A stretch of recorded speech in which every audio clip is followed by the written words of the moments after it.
Hello and welcome to Radio Free Nintendo. It is April 2nd, 2025. That's a Wednesday because today was the Switch 2 Direct. I believe that's what they referred to it, where Nintendo sort of took the cover off what the Switch 2 is. This is episode 921. We do not have a title yet. We will have a title by the end of the episode because we're going to release this the same day we recorded it. So if anything broke between Tuesday and Wednesday and Thursday, we won't cover it because we won't know about it. But I am joined today by my usual co-hosts of John Lindemann. Great to be here, James. Guillaume Vayette. Hello, hello. Greg Leahy. Ahoy, hoy, everyone. And our special guest today, because she might be able to offer us a little bit more context than not necessarily, like, just an extra voice in here that actually knows this stuff, Miss Seren McNulty. Hey. Who hasn't been, it's been, what, about a year? Maybe even a little more, but yeah. Somewhere in that neighborhood, yeah. A lot happened today, and there's a lot of fine print, and the more eyes we had on it. It's been basically 12 and a half hours ago is when the presentation started. It's basically been about 12 and a half hours of concurrent news. Yes, and honestly, it's hard to keep track of it. Like, most of us had to work today, too, so it's like, fuck, I don't know. I had all of this as my work today. Yes. It's been fun, like, every so often, so it's like, oh, Nintendo dropped another developer interview, and I'm like, God, I haven't read the last 5. What's happening? So how do you want to structure this? Because we can bullet point, we can go through whatever. Let me start with kind of giving a rundown of what the Direct was formatted as, because I thought the formatting was actually a little bit interesting. So we got a bunch of hardware features and a bunch of software features, like what capabilities the system has. Then we effectively had like a partner Direct inside the Direct. And then we got a little bit of like one more thingism at the end. So the structure of this Direct is a little bit odd. Like, the front of it kind of felt like the Wii U Direct they had before that E3, the one where we got the, like, generic unnamed action figure thing. And then we rolled into this, like, weird Switch 2 partner Direct segment, and then we cut back to Nintendo talking about a couple things, a game and some other stuff. Yes, the technical, there was a segment in there that was very reminiscent of the January 2017 Nintendo Switch 1 presentation. The segment where Koizumi was on a green screen and kept changing backgrounds while explaining what a Joy-Con was. I'm very curious why Koizumi is not, like, why they've settled on Takahashi being the person hosting these. Well, Koizumi was the software developer in charge of the Nintendo Switch 1 project, and he was not in charge of the Nintendo Switch 2 project. That's fair.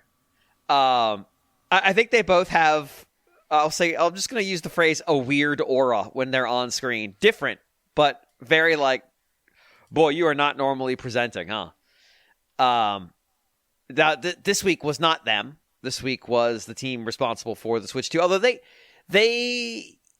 it was kind of limited amount of hosting. Like, there was a lot of time that it was just kind of running video, except for, I guess we'll talk about it right now, when the video wasn't running. Nintendo of America needs to do a retro on this particular broadcast because the video is out of sync with the audio pretty much the entire presentation. Not like a little bit, like the better part of a second, which distractingly so. Yeah. Yeah, extremely noticeable.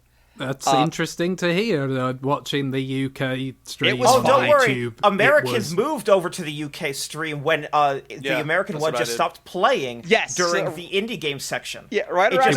It was rock solid. There were no issues. Right around the 2/3 point, the video stopped and the audio kept going.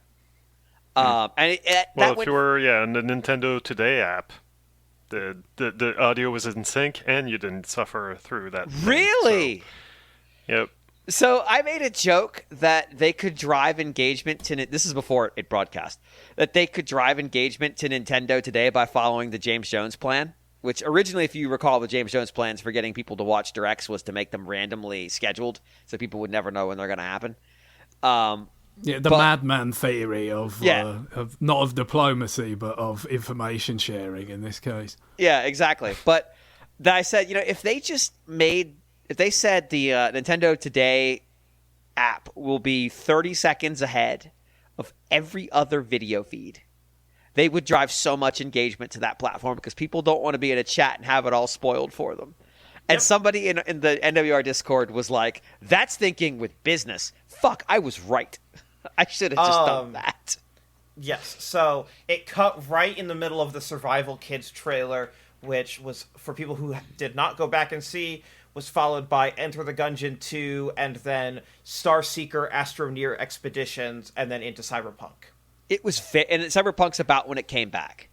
Yep. So, basically 2.5 trailers by some of the smallest teams in this entire presentation just got fucking shit on.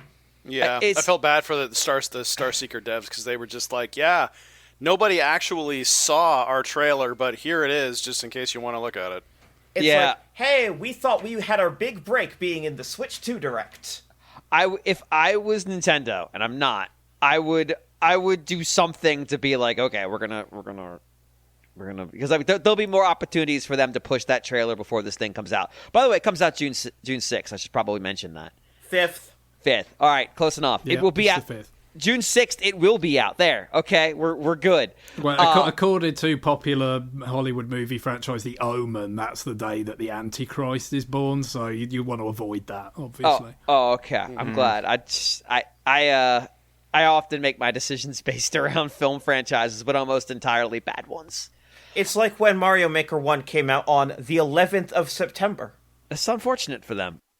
We'll get to price in a little bit. I want to set that aside because they also set that aside. We'll get to it. But talk through some features of the hardware. So the C button that we have. All right, I'm going to ask. Did they actually say what C stands for? Chat. Okay. Yeah. It has to be, doesn't it? I mean, it has to be, yeah. I wasn't sure if they actually said it because I was also trying to take notes. It was formally written on their website. Okay, so the most boring option. Very disappointed. So basically, you press the C button, and many options become available to you. They involve a chat based on a microphone that is built into the Switch, which if it's docked, the Switch 2.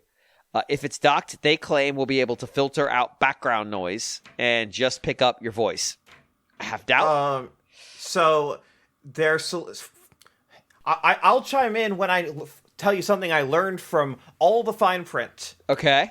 They have a dedicated AI audio chip in the hardware, and that's its only job. I figured that was what it was because I have seen other, like, we have conference hardware in our office that tries to do the same thing. I believe NVIDIA worked with them on this. Yeah. Different models of that conference hardware have different degrees of success at this task.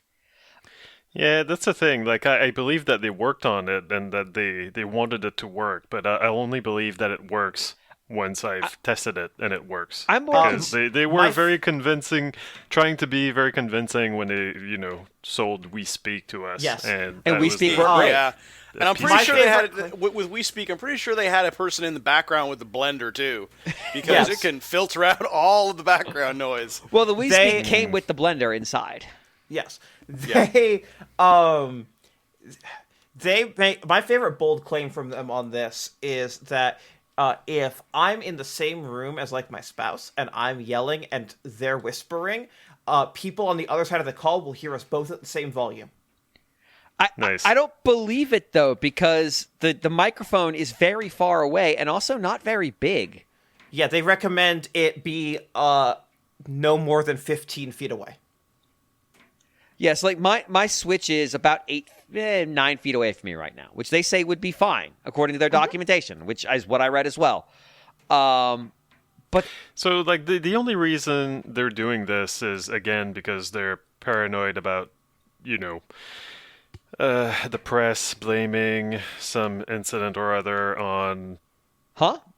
Yeah, on their hardware. Well, I mean, like...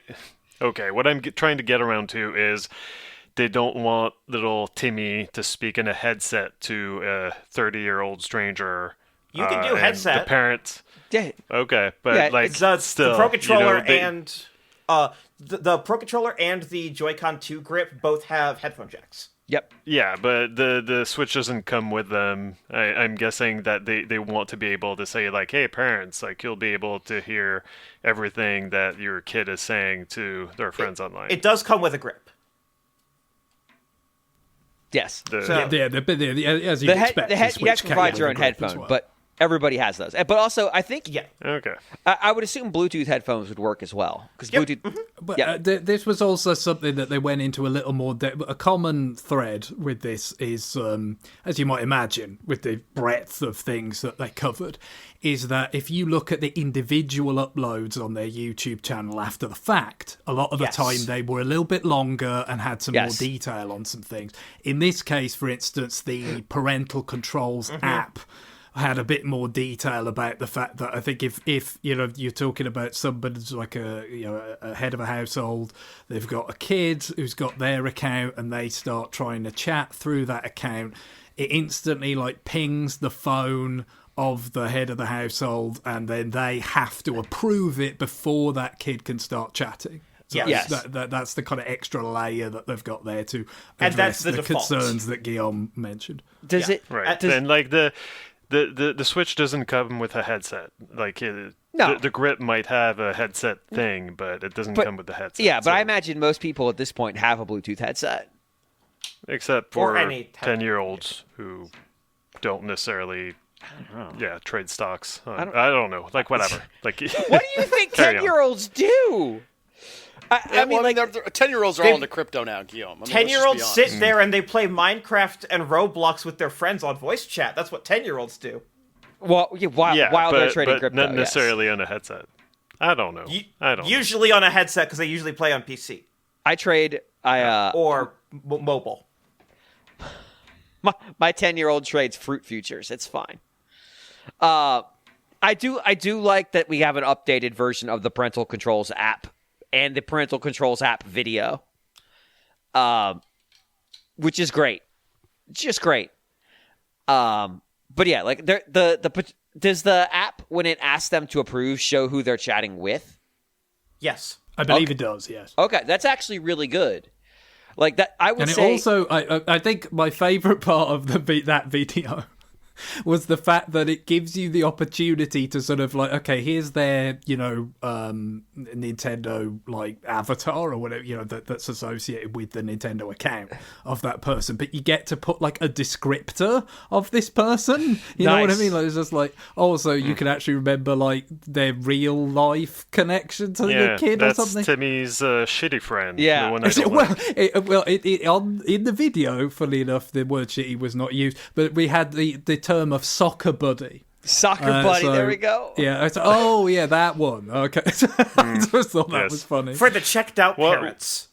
While we're on this, there is a page where they showed all the accessibility features of the Switch 2. And you can have text to speech and speech to text for the chat. Yes. So, people who on-device cannot captioning. hear. Right, yes, exactly. Discord could never.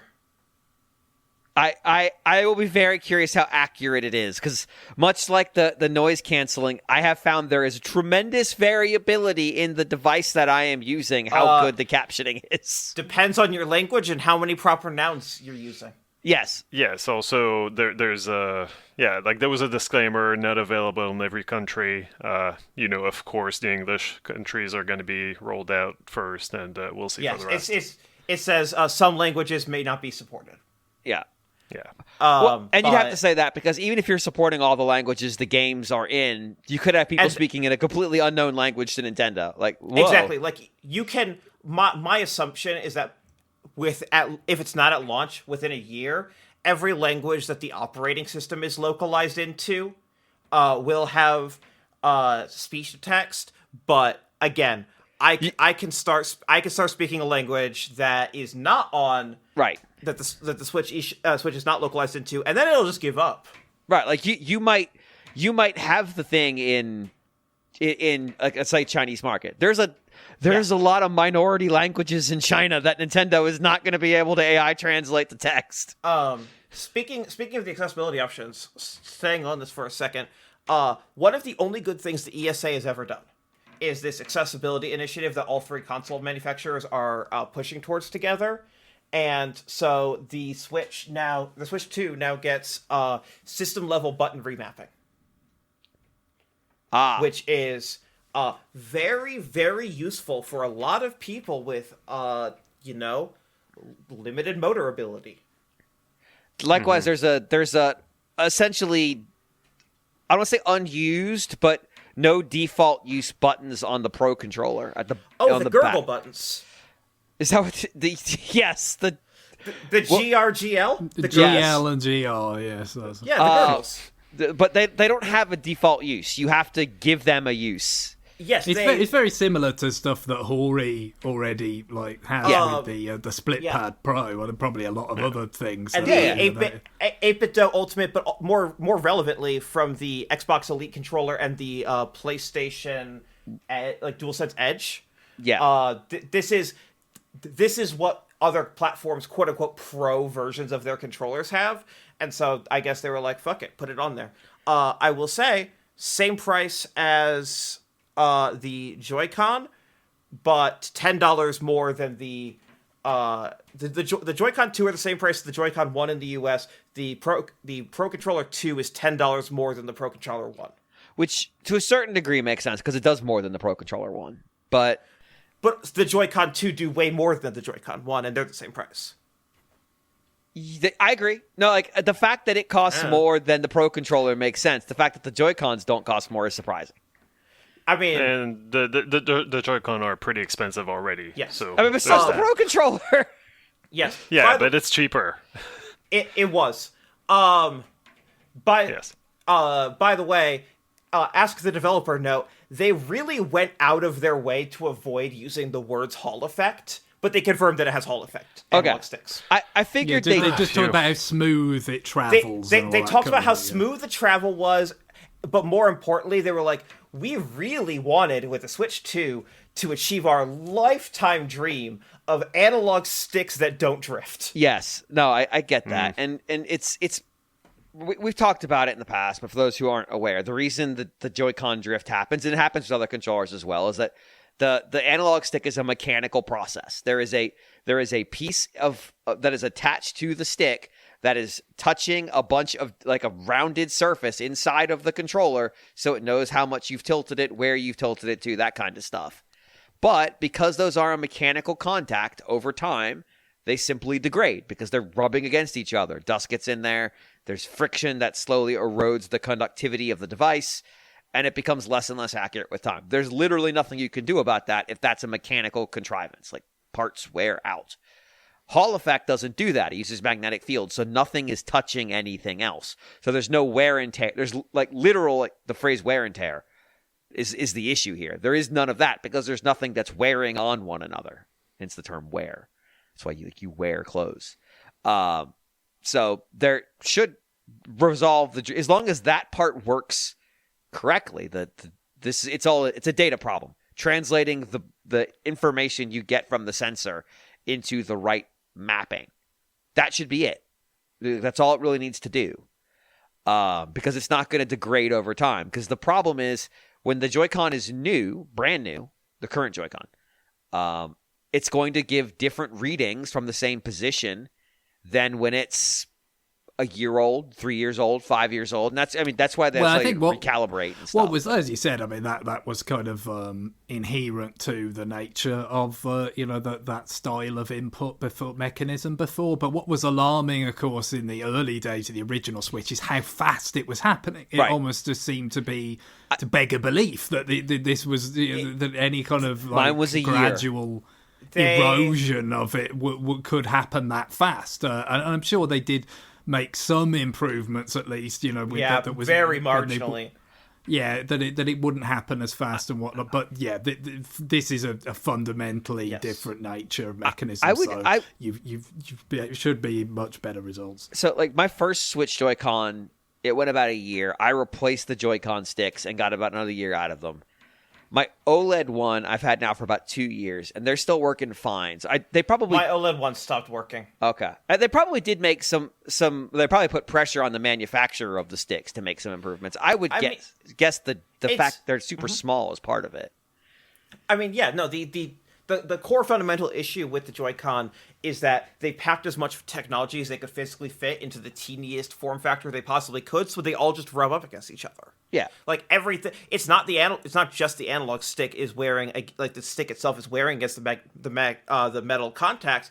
It's other things are bumping up against the metal contacts when you shake the controller, and so by through the development of through the life cycle of the system, parts get swapped out, right. and so presumably some parts get a little bit smaller. Or they get better insulated for shock or whatever. Like Exactly. And so it gets a little bit more robust with each modification until you get to this system where they say, fuck it, and they start over. And they make the new controllers again from scratch. On a macro scale, it's the reason electric cars can effectively drive forever, because there's almost no moving parts to them. Versus a combustion engine car that's going to eventually degrade because there's so many moving pieces in it.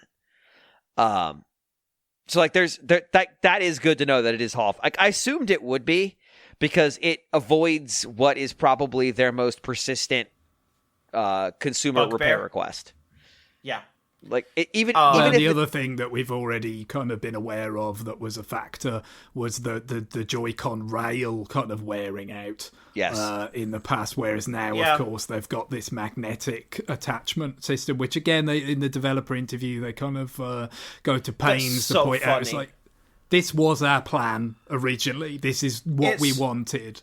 But at the time back there, when they were developing the Switch hardware, they just couldn't get it to be reliable enough, and easy to remove enough, so they shelved it, but they've come back around, and now it's going to be great. We'll see how that holds up in practice, but it's so funny how all of these developer interviews for a new system are so willing to throw the previous system under the bus. Oh yeah, there's like 5 different points in this four section interview where they throw the Switch One under the bus in increasingly funny ways, but one of them was like, the Switch rails were a very last-minute concept.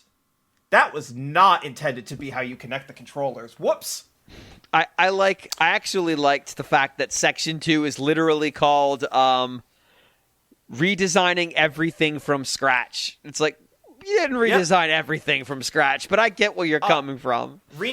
What that section is called, and maybe this gets us into the backward compatibility section, is that Switch 1 code doesn't run on Switch 2 because it's a whole separate architecture. So they're running a real-time code translation layer. What the fuck? That's how backward works. There is no original Switch hardware involved in the backwards compatibility process, which is why the issue of how well do these games run, is presumably, or how they run is quite an open one, I would guess. They have that little bar chart where it's like, okay, this is the most ridiculous page I've ever seen in my life. The Nintendo stuff is pretty much just the whole bar chart is things, kind of run okay. But then for the 15,000 partner games or whatever it is, 15,000. So the thing is, they're testing all 15,000 games on the Switch, on the Switch 2, which is a crazy number. And they're testing 2 different things about them. 1, can the game boot? 2, if I play the game for 30 minutes, is there an obvious issue? That's it. That's pretty much it. So all the first-party games except for 1, boot and run for 30 minutes. Fitness Boxing 1 has issues. Which is wild. Not any of the other games. And then Toy-Con 4 VR Kit is a hard no because it won't fit. Physically does not fit. I wonder if the software will refuse to boot, or if you could jerry rig up the cardboard to make it fit. You can boot it, and then it's going to say connect your controllers, because it won't register the Switch 2 controllers. Yeah, but the other ones also say that you have to register Switch controllers to make them work. Yeah, that's true. Which kind of confirms that original Joy-Con will. I mean, original I think Joy-Con work. that. Yeah, but anyway. with the VR specifically, they do state that they work. Yeah. Yeah, but for VR, because the Joy-Cons have to be it needs connected to be physically the Switch on the rails. Yeah, because you're holding the Switch in front of your eyes. I got you. You're right. You're not. It can't connect on the railing. Therefore, it's just going to tell you to connect the controllers, and that's all the software's ever going to do. Okay, that makes sense. I'm glad that everybody 1-2 Switch is in the compatibility list. I'm so glad for that. Specifically, for their first-party games that require the old controllers, only these, they do break down the reason of why, which is more than I expected. And for everybody 1-2 Switch, it's their description is the volume of the Joy-Con 2 controller's force feedback vibrations has been reduced compared to Nintendo Switch Joy-Con controllers, so it may be more difficult to find hidden Joy-Con 2 in the minigame Joy-Con Hide and Seek. Nice. Does that mean that is the reason? Does that mean the Joy-Con, the one that's the car that you can drive around, is also not going to work as well?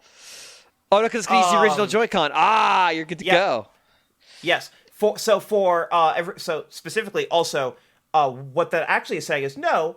The Switch 2 Joy-Con, the HD Rumble 2 as they're calling it, is not inherently like lower force, but the range is much wider, and therefore Switch 1 games by default are going to have lower intensities. I haven't looked at the compatibility issue. Okay, it just says this issue is being investigated. Okay. Yeah, so Ring Fit Adventure is the Joy-Con 2 don't fit on the Ring-Con.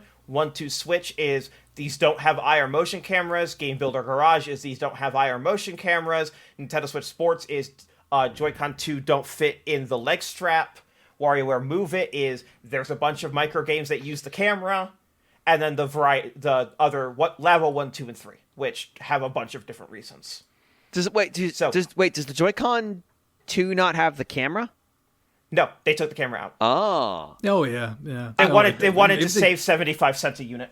And they didn't use it terribly much, did they? I mean, they do sort of touch on this somewhat in the developer interview in terms of this time, that they sort of say, well, we considered perhaps doing more in the realm of unique hardware features, but we kind of decided against it. And we kind of leave it open for the potential for things where it's like, maybe you'll have a particular game that ships with, an extra accessory that just makes sense for that particular game. Kind of maybe more like a Ring Fit or something that might add some functionality, but to not have too many things baked in. Which you kind of, I don't know whether they explicitly said it now, but is he almost like say, it was a bit of a waste of time having the IR stuff in the Joy-Con as standard when they didn't use it that much. So here's a PDF titled "Nintendo Switch Games with Startup Issues." Yes, on Nintendo Switch 2. So I'm just going to read a couple of these. It had 11 arcade archives. Yep. Another Crab's Treasure. Botany Manor, I'm just reading big highlight ones. Dead by Daylight, Doom Eternal, Ender Magnolia Bloom in the Mist, Fitness Boxing, which is Nintendo first-party game, Final Fantasy 1 Pixel Remaster, Fortnite, Gang Beasts, a couple Little Nightmares. Which is relatively recent. Yeah, NBA 2K18 and 2K25, but none of the games in between. What the fuck? That's so weird. Neverwinter Nights Enhanced Edition. Nobody Saves the World. OKKO Let's Play Heroes. That game's never getting fixed. Pizza Tower. Plants vs. Zombies Battle for Neighborville. River City Girl Zero. Rocket League. Pizza Tower South is Park, both new and pushed by Nintendo. Yep. South Park, The Fractured But Whole. Star Wars Episode 1 Racer. Star Wars Dark Forces Remaster. Super Mega Baseball 3. Taiko no Tatsujin Rhythm Festival. But not the other one. So are we going to be able to move games individually from one system to the next? Because I'd like to keep some of my games on the system that will work. You can be signed. You can have your account still signed in on both. Yeah. It's not. It's not like Wii to Wii U where it's a one-way street forever. Jackbox Party Pack 1 and 2, but only those. Sure. Talos Principle, Travis Strikes Again, No More Heroes, which used to be first party and is now no longer. Wolfenstein 2, The New Colossus. Knights of Azure 2. Tokyo Xanadu EX Plus, Process of Evaluation. Like, it's just a bunch of these games, and they don't boot. And I'm okay saying this publicly, because one, I've already said in the NWR Discord, and two, other developers have complained about this publicly. Developers on this list found out they were on this list when this list was published. It's amazing.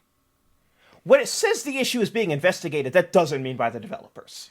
I wonder if whatever that code conversion thing is, Nintendo has a lead on what it is, and they're trying to. I hope they're so. trying to fix it themselves.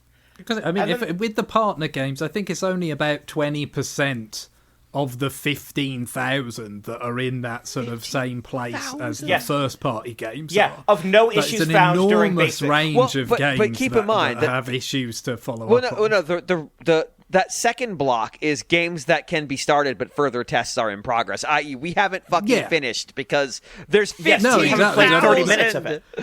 That's the point, is that this is a sort of ongoing program, right? That presumably is going to be ongoing for some time. I would have thought, depending on how much resources they're willing to devote to it. So the I'll read the entirety of this second list because it's much shorter. Yeah, these are games that have issues but boot. These are games that they have found issues in. This is not comprehensive. This list is up to date as of April 1st, 2025. Yes. Alan Wake Remastered, Alien Isolation, Arcade Archives Ordyne, Arcade Archives Phelios, Arcade Archives Tetris the Grandmaster and Tetris the Absolute the Grandmaster 2+, Asphalt Legends Unite, Datish, Dex, Dust and Elysian Tale, Eldorand, Factorio, Fall Guys, Family Chess, Games Advent Calendar, 25 Days, 25 Surprises. Nice. I'm glad we got to that game. Who had to test that for 30 minutes? Godlike Burger, Harvestella, Hitman. I don't think we need to keep going. It just keeps going. It just keeps going. Yeah, it's a long list. So Saran and I were talking about this earlier today. And what's fascinating is games that are on it, but then games that aren't. So the one that jumps out to me, and we talked about this. So this is one of the. I only know this one because I read the eShop releases every other day, which I've dropped it down to every other day because I just can't. It's probably, but also it's not coming out every day anymore. They've sort of banded it down a little bit. But it's Korean drone flying tour Jeju Island -1. Now -1 implies there are others. There are. This game, I'm using that word incredibly loosely, is essentially just a video of a drone flying around parts of South Korea. There's 21 of these on the eShop. They only listed one of them, which means presumably the other 20, which are basically the same executable with different video, all boot and play just fine. Which is haven't been tested. Or haven't been tested, but like why this isn't the first one. It's not the first one alphabetically. It's not the first one by release date. Like, why would they pick this one? Like it's very weird. It's extremely weird. Like, so you're right. It's possible that they just picked this one, tested it, and it failed. Yeah. But it's also possible that they didn't. I love the concept that Fall Guys has issues. So you're saying, all right, I'll play We Have Fall Guys at home, and then Stumble Guys also has issues. Good. I love that. I wonder.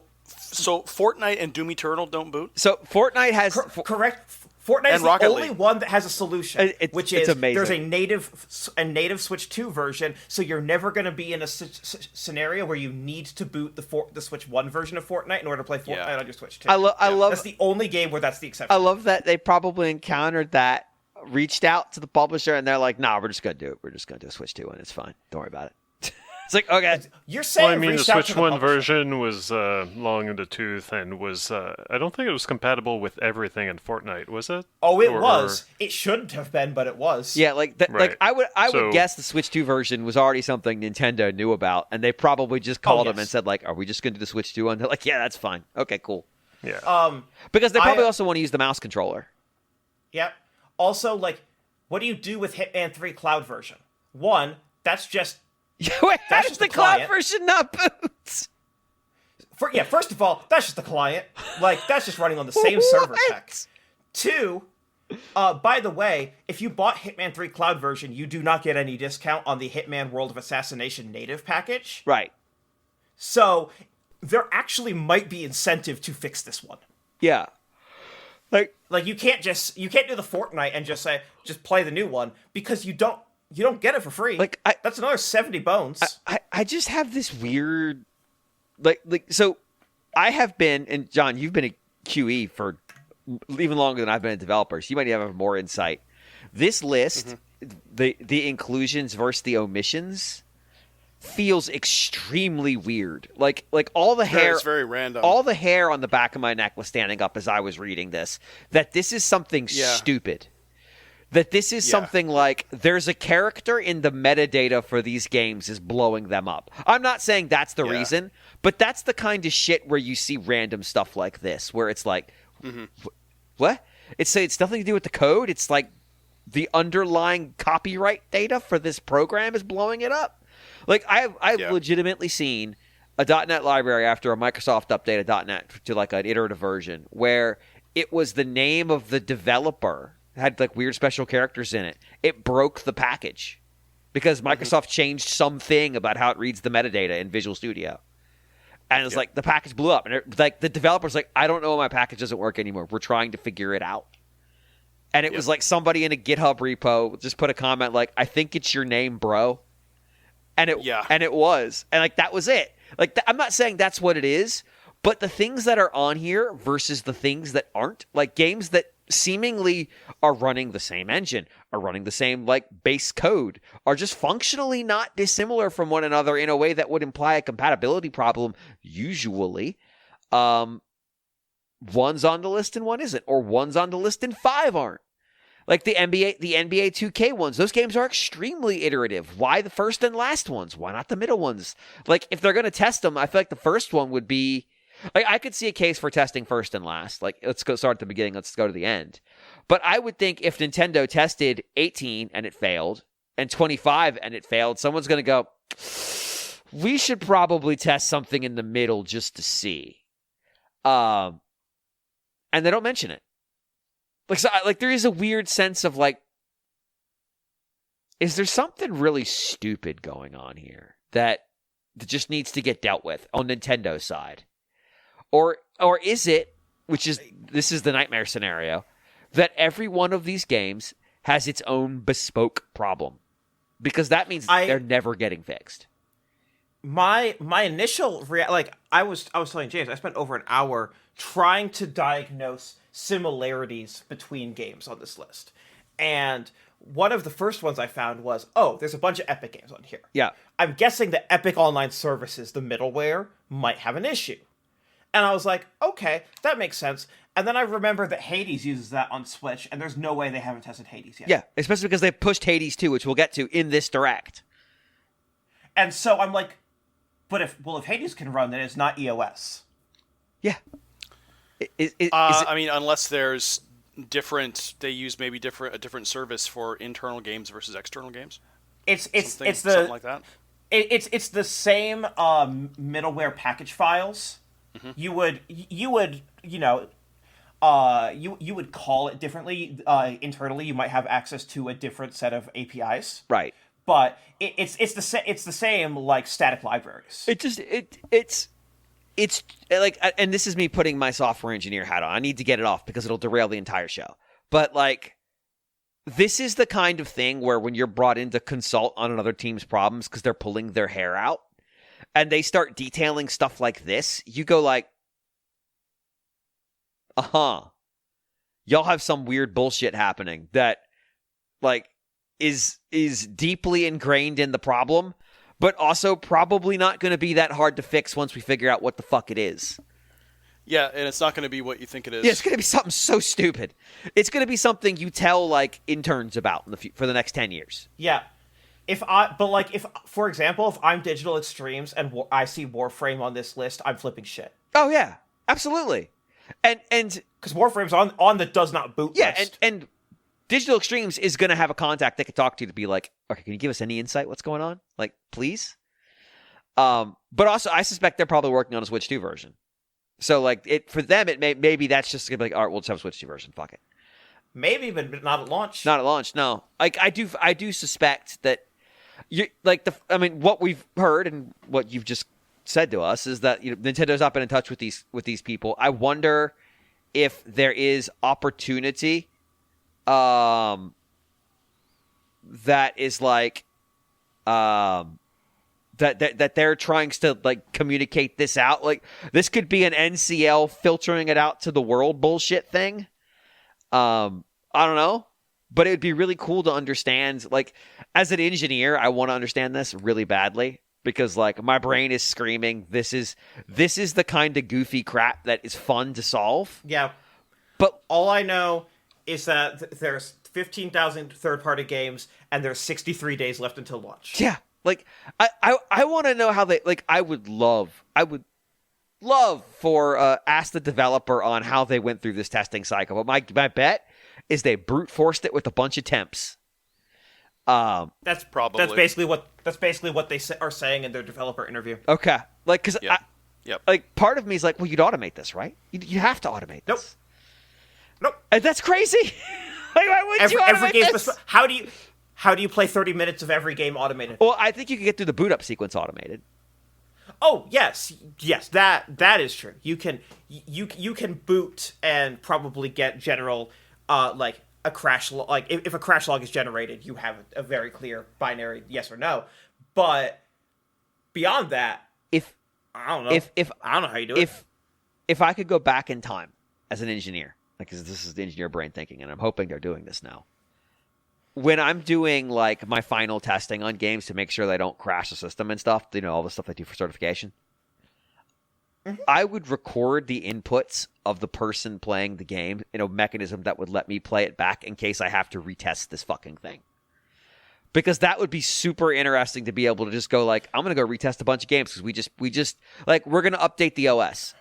I want to test 200 random games and just plucks them off the shelf and reruns the tests that they had for them. Like, I mean, how do you handle live service games? Well, yeah, that's the problem. You couldn't do it for a game that continuously evolves. It wouldn't work for everything. But like, there's no way they planned for this. This is a completely unplanned for scenario on Switch 1 that they're like, because there's no way they thought there'd be 15,000 games on Switch 1 either. Like, this is they literally saying this They were multiple years into the Switch 2 project before they locked in. Yeah, sure, we should play Switch 1 games. Oh, good. That wasn't a given at the start of the process. Let's say you're the QE lead and they come down and say, hey, we're going to make all 15,000 Switch 1 games compatible. How long do you shoot your timeline out? I don't know. I would say the first thing I would say is, okay, of those 15,000, what do you care about? It's because we're not doing all 15,000. I can tell you that. We're doing maybe like 100. Give me your top 100. Also, how are they not? I say this as a developer who would not have their game tested using this metric. I understand. Yeah. How are you not working down in order of player count? I don't know. How do you not start with the most played games? I like part of me wonders if you almost random sample to start with just to see if you can get a feel for like, is there a larger underlying issue that we haven't found yet? Like you literally random sample games. Maybe, but that's just for the start. That'd be like for my first 50 games. Randomly pick games, evenly distributed across the lifespan of the system, and then go like, okay, so we picked a bunch of games from 2017, and they're all fucked. Okay, there's something with what the SDK looked like in 2017 to now that fucks those games in a particular kind of way. Got it. Cool. We'll deal with that. But at some point, you're right. You got to figure out, okay, if we're going to test all of them, what's the order we're going to run these in? And if they literally... You got to go popularity. Yeah, like, maybe they did, but maybe they didn't. Maybe they just said, fuck it, sequential order it is. Maybe they went alphabetical by Japanese alphabetization. Like, who knows? Like, I want to know everything about how this project worked, which is why we spent way too much time on it. But, like, this is an engineering problem and a QE problem and a project management problem and, like, a scope creep issue. You could probably, and I'm not even joking, you could probably write a book about what this process looked like. a legitimately informative and interesting book that I would read cover to cover in like 2 days. They never will, because that's not how Nintendo works. No, they would give it a GDC talk. Yeah, but like this would be fascinating. And also the fact that they're saying so little. Like, I get it with... The issue is being investigated. Yes, and I get it with the ones where it's just like, it won't boot. Like, what else is there to say that the average person needs to know? It doesn't boot. It doesn't boot. Like, I don't know, fuck it. But the ones where it's like, we found an issue. It's like, well, what was the issue you found? Well, what's the issue? Is it like this one mode doesn't work? Okay, sure, whatever. Or is it like, boy, some weird bullshit happens when you boot this game up?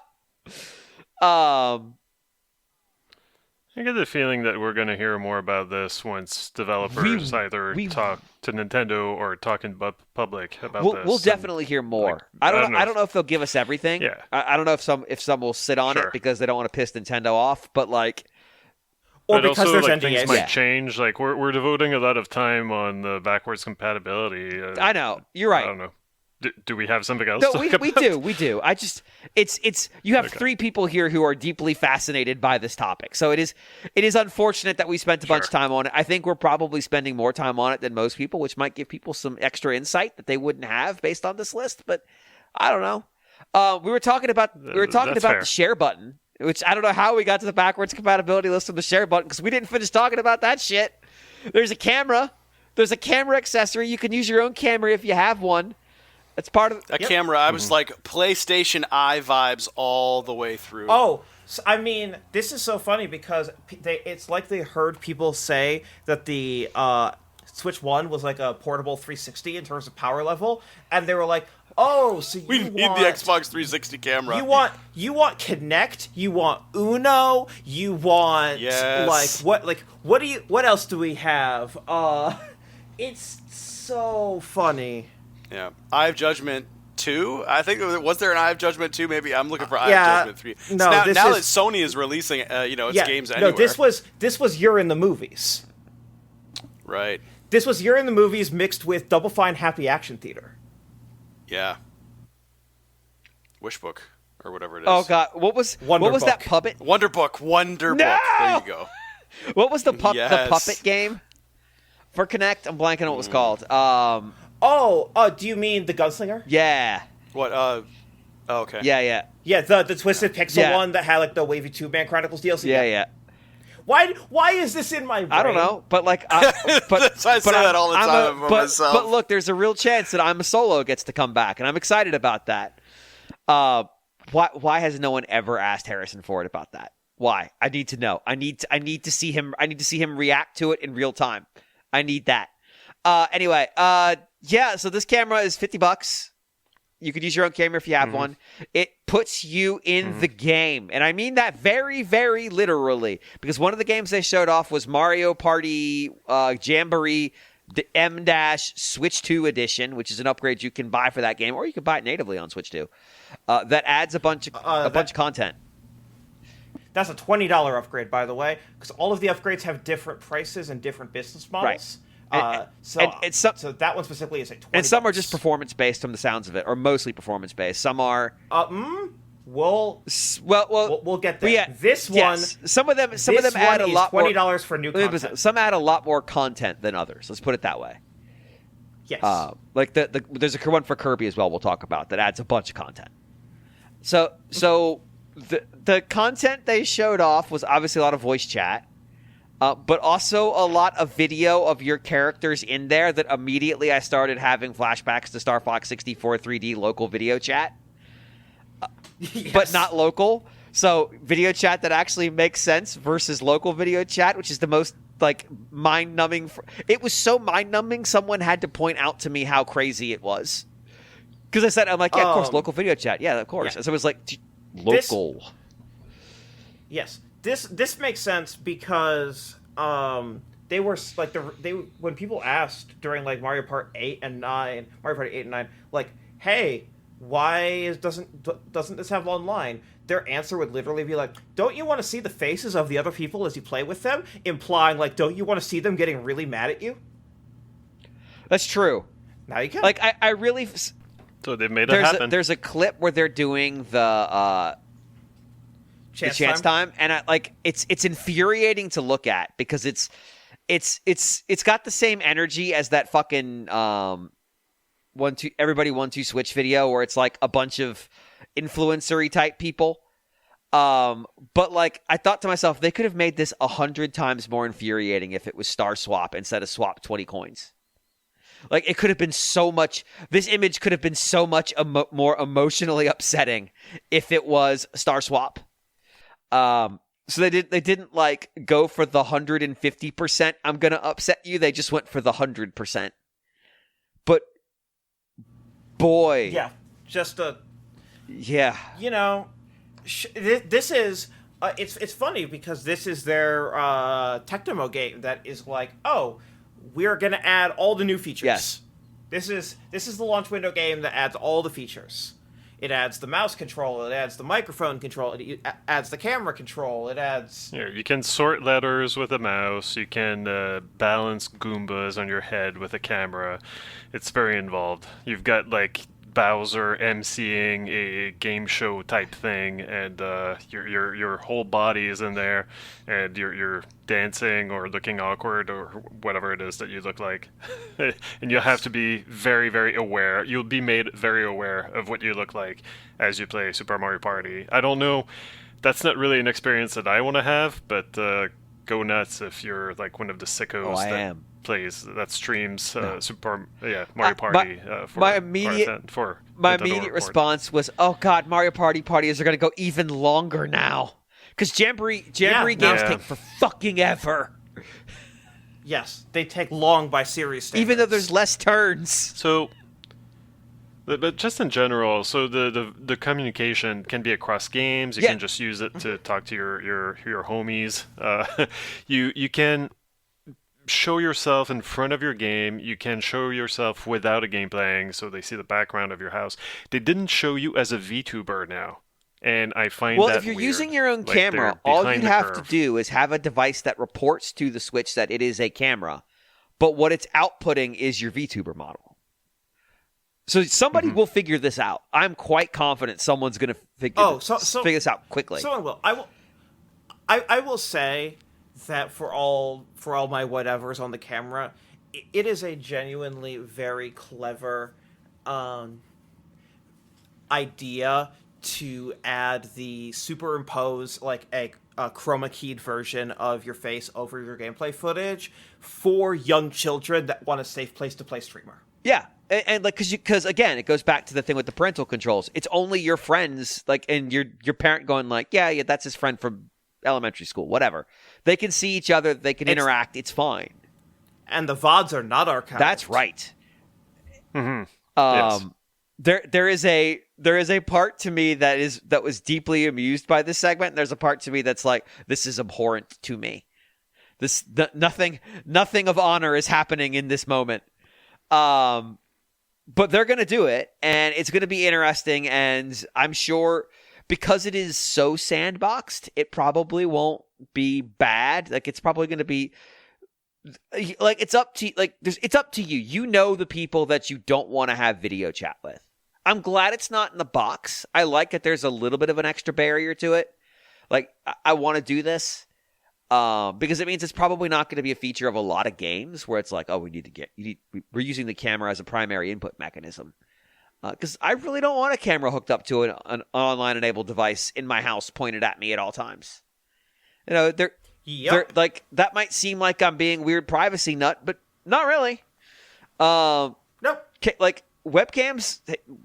I'm gonna give y'all some sad news. Webcams get hacked. It is a real thing. The good webcams have a light on them that can't be bypassed because it's part of the power circuit for the camera. So, like, you literally couldn't get power to the device without lighting up the light. The bad one, most of them, do that digitally, where it just tells it turn on light because camera in use. That can be bypassed. So, like, my camera for work is one of the good ones. I checked it off a list. It said, like, cannot, physically incapable of broadcasting video without light. Great. But you know, it's not a huge deal, but it is a thing. So yeah, it'll probably be a thing for a handful of games. For the share button, it'll probably be really useful. I like it as the idea of trying to get close. Nintendo's always talked about how multiplayer for them matters for the couch experience.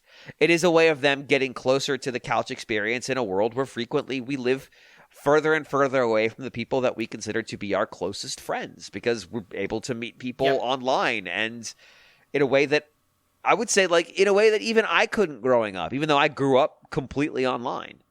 So this system is deeply, deeply informed by the COVID pandemic. Yeah. And like you can physically feel when they were developing this system. They said, and by the way, this is hilarious because this shoots down so many of the I know it all online rumor mongers. Development on this project started in mid 2019. Yeah, I can believe that. They were like 7 to 8 months into development of the Switch 2 when the COVID pandemic Can you happened. imagine being that early in this critical of a thing and suddenly it's like, oh shit. Oh shit. Because like you'd have to do because you're dealing with hardware. Like at some point they were having to do, and I went through this because we were dealing with hardware at certain points of development. Where, like, we had to go through, like, the whole scrub-down procedure of, like, okay, I'm going to bring the thing into the room and in this empty-ass office building, and then you're going to go into the room after me and pick it up and use it. And then I'm going to come back in after you leave the room. Like, these weird procedures we had to follow. But doing this for a piece of hardware that was probably constantly evolving? Like, people having... I mean, they would have had to go to build prototypes. Like, Nintendo's not going to set up a clean room in your house.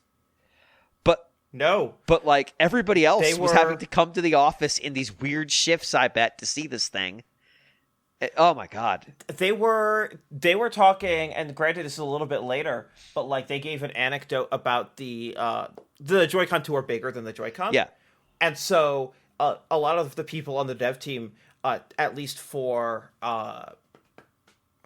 that dev team, tended to have a pretty consistent hand size, so they needed to go around the offices and find people with smaller hand sizes. This is and just bring prototypes around and just be like, hold this. How does it feel? What is it? I can't tell you. Do you feel? Can you press all the buttons comfortably? This is a reason why there's a benefit to having different types of people in your work streams. Because you can like find someone to go, I need you to test this, please. There is an engineer that I used to work with, no longer with the company, that had a particularly unique style of colorblindness. That poor dude got dragged in front of so many screens just to look at him. Like, does this look okay? Yeah, it's fine. It's almost black and white. What do you want from me? All right, thanks. Just want to get your attention. Like, there's a value here. But, like, with the Joy-Con, where you couldn't just, like, go out and have people... Like, one, you couldn't go do public testing. Like, you couldn't have, like, focus groups or anything.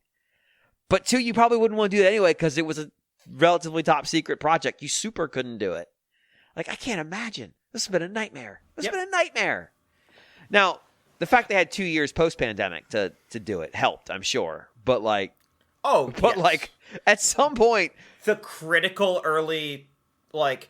What directions do we want to explore? Right. All that shit was in lockdown. I have a thing I want to test. What do you think? I'll come to the office and test it. Okay.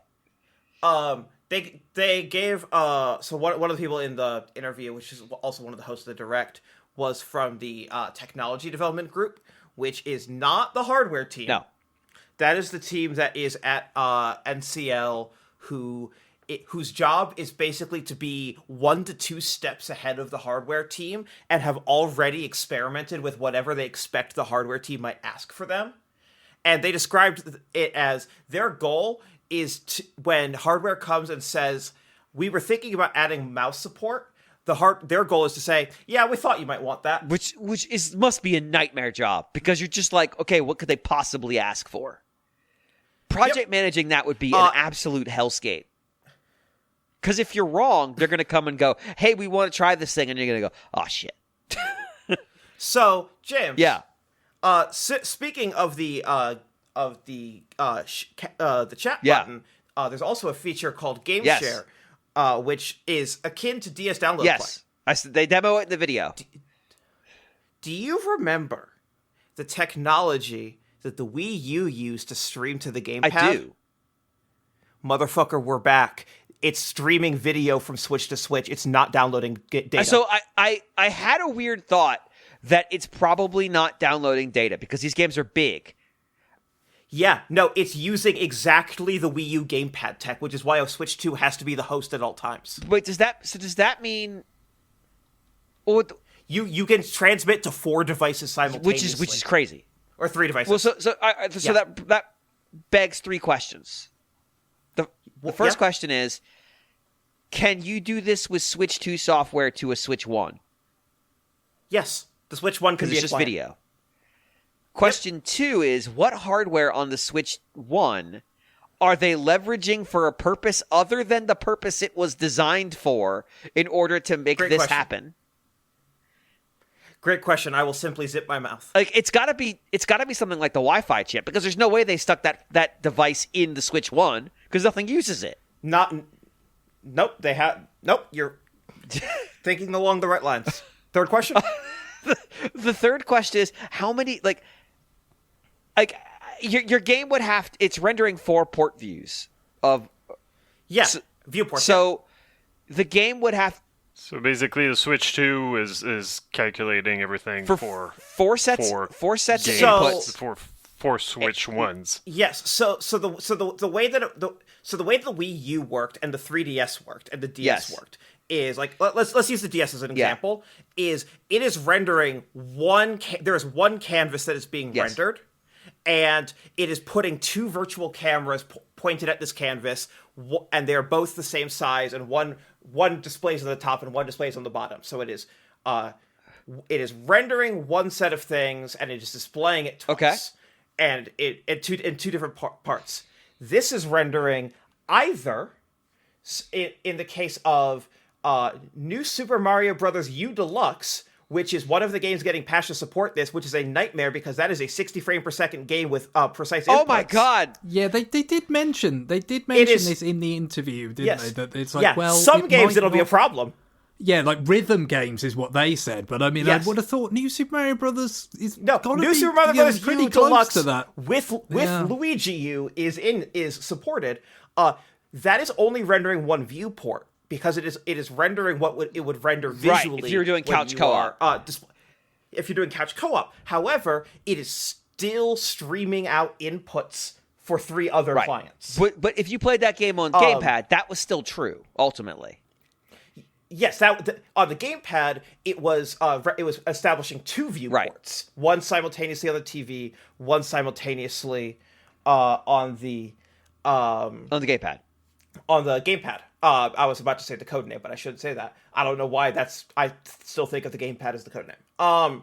The list of games that are getting this this Switch 1 games that are getting this feature added into them are ARMS, which is ARMS and Clubhouse Games 51 Worldwide Classics and I believe Big Brain Academy are getting this in a way where it is actively going to be rendering different viewports for each player. So that means the example they gave with the classic games is obviously where it's like if you're playing like cards or whatever, and you would need a private view, right? You can't be showing both players' hands at once. Exactly, but Captain Toad Treasure. This is an assumption. Captain Toad Treasure Tracker, Super Mario Odyssey, Y, Super Mario 3D World plus Bowser's Fury, Mario U Deluxe. Those are games that are getting this upgrade that are presumably only going to be sharing the same viewport. Why Mario Odyssey, a game where 2-player is basically the same as the Galaxy 2-player? I have no idea. Yeah, I was scratching my head when I saw that because it was not a great experience playing as the fucking hat. And like, what does the hat have to show, ultimately? Yeah, no, like you basically, like you would disappear from the game if you left the camera, if I recall correctly. Like it was not a good experience. So it would have to be, the game would have to be reworked to make it satisfying. So I don't even know why they're bothering. Yeah, but I guess they are. That's a weird one. And then they also buried the lead because they're too embarrassed to put this in the presentation. Link's Awakening, Echoes of Wisdom, Pokemon Scarlet, and Pokemon Violet are getting performance patches. And those are free. Yes. Good. Tears of the Kingdom and Breath cool. of the Wild are getting performance patches that they believe they can charge for because it's going to 4K 60 with HDR. So those are $10 unless you have NSO expansion, which they're free. That was super fine print. Yeah, well, and also I should say this is another example of what I talked about earlier on. If you watch the separate video about those two Switch editions for those Zelda games, it not only features the fact that yes, they can be purchased as sort of add-on packs, but they also can be covered by your Switch Online expansion pack membership. But they also add Amiibo in there. Yes, the new Amiibo. Amiibo did feature in the main presentation, courtesy of Capcom, with Street Fighter 6, which was fun. 26 Amiibo cards and 3 figures. Very random. Which was kind of interesting. I mean, it's not the first time. Capcom have done Monster Hunter Amiibo and so forth. But it's kind of what you'd expect. It's like the sages from Tears of the Kingdom are the Amiibo there. But it's another case of that where they talked about some of those extra details, like the expansion pack getting you it in the dedicated video for that topic. Do we know what happens with the Switch 2 editions with the expansion pack stuff? If your subscription lapses, do we know what happens to if you have the Switch 2 edition? You don't get it. You can't boot the Switch 2 edition, Sweet. which is a native executable. That's not just DLC. That is a whole separate executable. You can still download you have to download you can play the original Switch version. 1 version. Yeah. Nice. Yeah, it's like the NSO apps, which are now called the Nintendo Classics I apps. do, which is a better name for them. Yep. But it's not because then you think about the fucking games that are on those. I mean, there are classics on it. Yes, you could call it the Nintendo Classics app plus Quest for Camelot. Yes, you could. But Link's Awakening, Echoes of Wisdom, Scarlet, and Violet being on the free list feels like that is a mea culpa of we I don't think we can charge for this in good conscience. I'm interested in how those perform with the upgrade. My guess is they look the same and they just hit a stable frame rate. That is my guess. Is they're not going to do more work to those games. Pokemon Legends ZA gets a Nintendo Switch 2 edition. Called it. And that is going to run at a higher frame rate and it high resolution, and also just like generally like the models look better. Like if you compare the footage, it's pretty visible. But Scarlet and Violet, especially being older games, they're probably just re-exporting with a is Switch to enhanced flag set to yes. I guess the question that I'd have, and somebody asked this in the chat, and I don't have an answer for it, is games that get Switch 2 versions, what do your save files do? Game by game. That transfers over.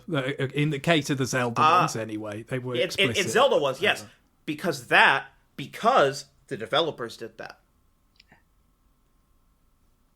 So it could vary. Is this? Oh, I'm sorry to. This is not like NDA stuff. I don't think this is. But if people haven't processed this. The Switch 2 applications by default aren't going to be able to mount a Switch 1. So this is the equivalent of PS4 to PS5 upgrade. Some games will let you import. Yeah. I hope all of them do. Yes. I assume all of the first-party ones will let you. Yeah, especially for a long game like Breath of the Wild and Tears of the Kingdom. Yes, so, like, if I look at, for example, Hades 2? Hades, I have no idea. Yeah. Hades versus the regular Hades. No, like Hades 2 is coming to Switch 1 and I Switch didn't know 2. it was coming to both. Let's say, okay. Yeah, and it's timed console exclusive, which historically means 24 hours or longer of exclusivity window. And so let's say I don't get a Switch 2 at launch. I get Hades 2 on my Switch. I put 10 hours into it. Not finished. I then get a Switch 2. What happens? Yeah, you should be able to carry that over. Should be able to. Well, I'm not saying you will. I'm just saying But the Switch 2 application won't be able to mount the Switch, or won't won't be able to natively read and write to. Definitely won't be able to write to Switch 1 save. It can probably mount it and convert it, but yeah. Oh, I agree. I hope Supergiant does that work. That's ominous, and. A somewhat amusing element of the video about Zelda, where it confirmed that at least for those two games that it will carry over, is the addition that you now have an additional discrete save slot, so you can start a new game without sort of worrying about it messing up your old one, which is just like wow. Remember you play it again. Remember you got a second save slot if you bought the DLC to Breath of the Wild. Yep. Now you have a third. Also, if you have a different account. Yeah. Yes. Now you have a third save slot. Ooh. So also, games that do not get any enhancements are going to just natively take advantage of the faster read-write speeds. Yeah. They showed this through Yoshi's Crafted World, which they showed off the key art for Poochie and Yoshi's Woolly World on the 3DS instead.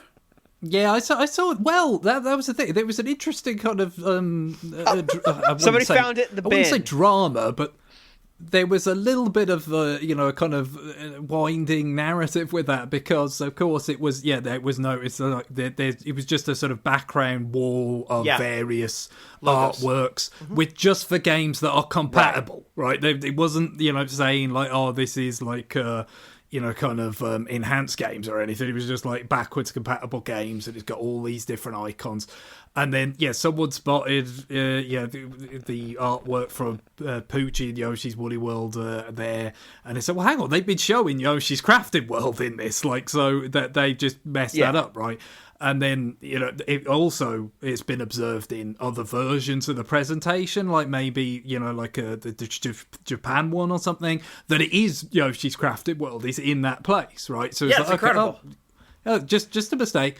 But apparently someone, I think it was Good Vibes Gaming, noticed that artwork is subtly different from both the Wii U box art and the 3DS artwork. It doesn't exactly match either one. It has both a Poochie pup and a Shy Guy in a position where it was either or, depending. So incredible. That artwork is different. I'm sure, genuinely, that is a master key art PSD file that was on a server somewhere. Oh yeah, but it seems perfectly reasonable to me, but it was labeled Yoshi.psd or some shit it's like that. Woolly World, Crafted World, the names are they're very similar. Yes. So it's perfectly understandable that could happen. But I do love the fact that within hours of this happening, that people had like, hang on a minute, let's scrutinize whether it actually matched. Is there a new port of Yoshi? No. I mean, if so, then this isn't the confirmation of it. But yeah, they showed Crafted World having enhanced load times. They are cowards for not grinding the entire presentation to a halt and booting up Animal Crossing New Horizons at a side-by-side. They don't have 5 minutes. Because that takes over 2 minutes on Switch 1. So the reason for this, in part, is one, new hardware, but two, also they've SD storage. They're moving to the micro SD Express is the format name. Yep, the new format they co-invented. Is that officially confirmed, or is that just like more or less confirmed? I think so. Well, this was something that was out there for a while, wasn't it? The reports that there was a new micro SD standard that a gaming company had co-designed this for use in upcoming hardware. And now there is upcoming hardware that is debuting with micro SD Express as the only viable option for external almost storage. Nothing else is using this format. So it could be Sony, it could be Nintendo. Yes, we don't know. Sony and Microsoft definitely use SD cards for anything. This is well, that's the thing, isn't it? I guess so. We knew as much that it was coming, and that it was basically knew it was going to be for Nintendo, and that it was going to be very useful in terms of these bigger game file sizes, that you're going to have with this generation. It was already a significant kind of choke point on the previous Switch, with using with the speeds that you were getting out of the micro SD. So it's something that kind of had to happen, and therefore it shouldn't really be a surprise that it is the only, kind of that it has to be micro SD Express basically for the expanded storage part. That runs at 1 gigabit per second transfer speeds, which is the PS5 SSD runs at 7 gigabit per second. So it's not what it is. No, not. It's still a SSD, minor fraction of what you're dealing with. Yeah, but on it the is. console these days. But it is multiple times what the Switch One was. So it for the person who is exclusively in the PC or like the Switch and PC without an SSD, or the Switch and last generation competitive console ecosystem, you are going to notice a significant difference. And they did go out of their way to say that retail cartridges also are now much higher speed, which that was an additional choke point. Yes, because the old cartridges were about as slow as the slowest micro SD cards that the Switch One supported. So if you got a game retail, you got the worst loading. That's the other thing with micro SD is that there were so many different there's like 13 different standards. Yes. And developers just had to check on the slowest. So it was hard for them to know what you've got. With Express, they know what you've got because there's really only a standard right now. It's a gigabit per second, or in the future it might be faster, but it's not going to be slower than a gigabit per second because the system will reject it, except for a one-time transfer of your screenshots and videos, which is the only way that only thing it'll accept from a, like, you can't use your old Switch 1 micro SD to play Switch 1 games. Like you can on Xbox Series X and PS5, you can use an external hard drive, not SSD, to play last gen games. Can't on this. Oh, I see. Yeah, I get it. It's. I'm not thrilled that I'm gonna have to buy a new SD card. It comes with 256 gigs of storage, which is a lot more than the Switch comes with base. Yeah. 220. Well, some of it's going to be the operating system. Yeah, some of it's going to be reserved. I'm trying to see the silver lining here, like the old Gamepad Pro, the old Joy-Con are compatible. Like they might not have all the features that you want for some some games, but like they seem to be more. I don't know. They're meeting us halfway for some of the hardware, at least, just not SD cards. It seems. Basically, if they think that a forced upgrade will benefit the generation, they're forcing people to do an upgrade. Is basically their thought process. It seems like. Yeah. Speaking of, so like, there's no reason to buy another pair of Joy-Con 2 to play Mario Kart 8 with the kiddies. Correct. If you already have some old Joy-Con, you use the old Joy-Con, use Pro controllers, use anything you got, which makes sense. Yeah. So that's good. Yep. And honestly, that's really respectable. Yeah. Yeah. If you see they actually posted a picture of the Pro controller and the new Pro controller, and like they look extremely similar. Like it is a modified version of the same shell, the same plastics. Yeah, in the developer thing, they reference the fact that the actual kind of grips now are more in line with the GameCube. Right. They kind of took their cues from the shape a little bit. So it must be subtly different in shape, and you've got that grey top part and all that, and then the grip buttons, but it is very similar. Yeah.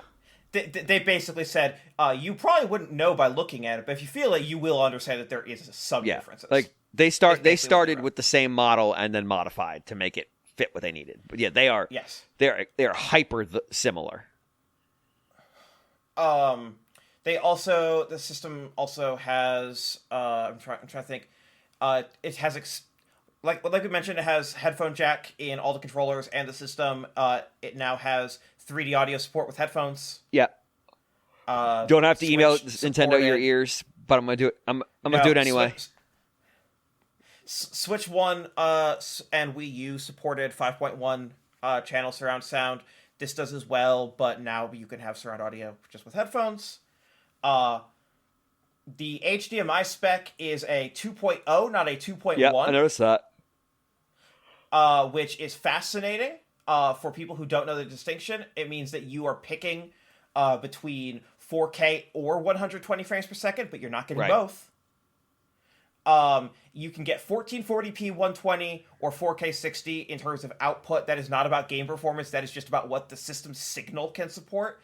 Also, and this pisses me off, they did not pay the licensing fee, so it supports HDR10 and not Dolby Vision. Nice. Great. Love it. That is less than 2 cents per unit. Well, I mean, these are the people that didn't pay the MP3 licensing fee on the 3DS or whatever. I mean, it's very much their MO. This is something they could patch in later.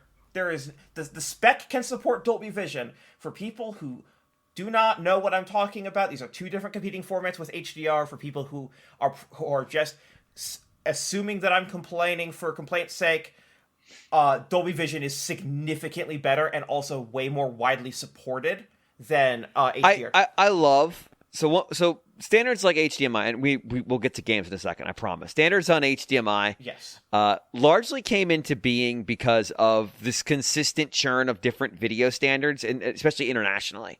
Like there were international video standards that were split all. So like, okay, we're gonna have one standard, and we're all gonna work together on it. And what's happened is there's like 74 HDMI standards now. It's great. I love it. It's a nightmare. And I get it. Also worth noting that with the screen on the device itself, it is not an OLED. It is LCD. It does support HDR, but it will support HDR, and it will support both up to 120 frames per second and variable refresh rates. Yes, apparently. So VRR being there is big, and is 1080 as well. Yes. Yeah. Sure. Yeah. And what that means now, now, are you thinking, Seren, do you actually expect handheld games to hit 120? No, other than Prime 4, which they've said. Oh, by the way, Prime 4 is coming to Switch too. Surprised. Surprise. But I mean, 1080p 60 frames is pretty nice. You get that. In handheld, you can get 1080 60, or you can get 720 120 in handheld mode. But what that actually enables is 40 frames per second handheld mode, which is that's what 120 VRR gets you on a handheld screen. That is going to be a game changer for so many games that can't hit 60. 40 divides so much more cleanly with frame pacing. I don't need to get into this. 40 is way better than 30. And it's not just it's 10 better. It's way better. If you can't have 60 and you can't have 120, 40 is so much preferable than anything else below 60. And it's going to help with screen tearing and all that kind of stuff. Right? Absolutely. I think there was a reference to it, interestingly, what I read, with the Arcade Archives 2 sort of line that is coming to Switch to, because it's been on, I think, PS5 already, Arcade Archives 2, yes. Where it's like they have more features, for some games they've already covered, and then some are games they have not covered before. And, they were showing Ridge Racer and all that, and apparently that is going to make use of the variable refresh rate function. I wonder, like, I do wonder how many games are actually going to hit 120. Probably not a ton, but like I get why you'd give the choice, especially on TV, because like my TV's 1080. I mean, my TV's 4K, but it doesn't do 120. So like for me, yeah, it's an easy choice. I'm happy with the spec in terms of hardware. Yeah, obviously, I would have liked OLED. OLED's going to happen, but I get why they're waiting. I suspect the LCD screen is going to be substantially better beyond just its specifications than the one that the Switch had, Switch One. Yeah, wide and the color HDR gamut presumably will provide. You're losing something with OLED, but the HDR will help the image quality in other ways. Yeah, it does annoy me that I'm going to have to come through and buy yet another console though. Like there will be an OLED Switch 2. There will, and that means I'll have to pick up another one. Yeah, but I mean, goodness, how long will this cycle potentially last? It's a good question. The last, it's been 8 years with Switch 1, so I mean, you probably, I feel that inevitability myself, John, but I console myself with the notion that it might be like 5 years from now when I actually buy that second one. Yeah. If any of us are still around. I would operate under the assumption, and spoilers, I will operate in my professional life under the assumption that the Switch 2 is going to be Nintendo's primary console until 2032. It's a long ass time. Yep. They are not going to, unless this is a mega flop for outstanding economic reasons, they're going to try and go a full 7 years with this minimum. Yeah, and I get it, because it lets them, let's this way. Every time you do 7 years, you essentially buy like half of a console cycle, or like maybe a third of a console cycle. So like you do that 2 or 3 times, that's an entire console you didn't have to develop, launch, hit market penetration with, and then develop software for. Like that may not seem like a big deal, but that's a whole Wii U. That's huge. That's a huge amount of savings on your part. And it's like it's another console you didn't have to get developers on board with. You didn't have to make dev kits for. You didn't have to get the market to buy. Like, yeah, you lost out on the potential to sell another console, but you also didn't have to run the risk of launching another console, because that's always Switch 2, despite being a relatively conservative piece of hardware, is still a major risk. Like, that's always a threat when you launch a new system. And every time you don't have to do that because you stole a little bit on one end or the other of the system before it or after it, that's a net positive for you, I would suspect. I do hope that the longer, cycle helps them make eventually all new Kirby and Kirby games. Was this your attempt at triggering a transition? Well, yes and no. I mean, like I was gonna at first make a joke about how but Nintendo loses the chance to make like Last of Us on one hardware, remaster it on the next, and then remake it on the third. Multiple bites of the apple. But then I thought yeah, okay. But what they're actually doing is kind of also similarly named, which is just like instead of fully giving us a remake or a new game, it's like, well, we're going the Bowser's Fury route with this, like we're gonna upgrade the game you already have, and we're giving you a little bit of newness, and that's what you get. At least this time, we can just pay $20 for the privilege, but and get that new content. But yeah, I don't know. Like it's a little bit weird that we've seen like 2 big all new games from Nintendo, and that's it. Yeah, you're right. We saw 4 Nintendo games total, I think. But yeah, like two large games. All right, since we're talking about Switch features, let's talk about the Switch feature game. Well, I will say that I did go back and check my prediction, and I predicted that Mario Kart would launch. Yeah. Would be at launch. So there you go. I was wrong on the date, though. Wrong.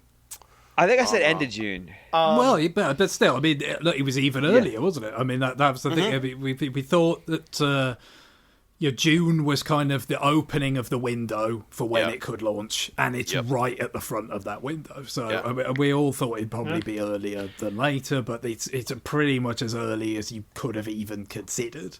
Yeah. The first all new Mario Kart game in 11 years. And if you're going to complain about Mario Kart Tour Erasure, well, I'm going to complain about Home Circuit. There are 2, Mario Kart Tour and Home Circuit. I beat you to Home Circuit. I win. Yeah, no, both. And the reason they stopped numbering this legitimately is my strong belief is that it's because they consider Tour to be part of their main line, and they didn't want to call it 10 and confuse people and make them think that they missed one. I really wanted them to do that. Like, I had thought about that, and I'm like, it would be very funny if they did that. People would. It would be very funny if they did, but no, Tour was developed by the core Mario Kart team as a core entry in the Mario Kart franchise with a core Mario Kart amount of new tracks. So it's a core game. I'm a core game. So all right, we were going to talk about we're on Mario Kart, so let's just talk about it. I wanted to talk about the Switch feature game. It was the thing that actually started. Yeah, I know, but we were talking about well, Switch features, and then there's a game just about Switch 2 features. It's like, that's the great transition. What? Would you call it a game? They called it a game. No, they call it a virtual exhibit. I call it a very fascinating piece of software. Interactive software. Educational opportunity. Interactive. It's a... I don't even know how to describe it. It's so weird. What if it turned your new Joy-Con 2 controller into a museum where you could read some panels on what There's got to be more to it than that, And then right? I guess There's like little mini games. I thought. Yeah, there's tech demos. Yeah. It's like a weird tech demo / library. It's your Wii Play, your Wii Play kind of stuff. I just want to point out, for those keeping score, they absolutely, in the fucking presentation, referred to them as tech demos. Wow.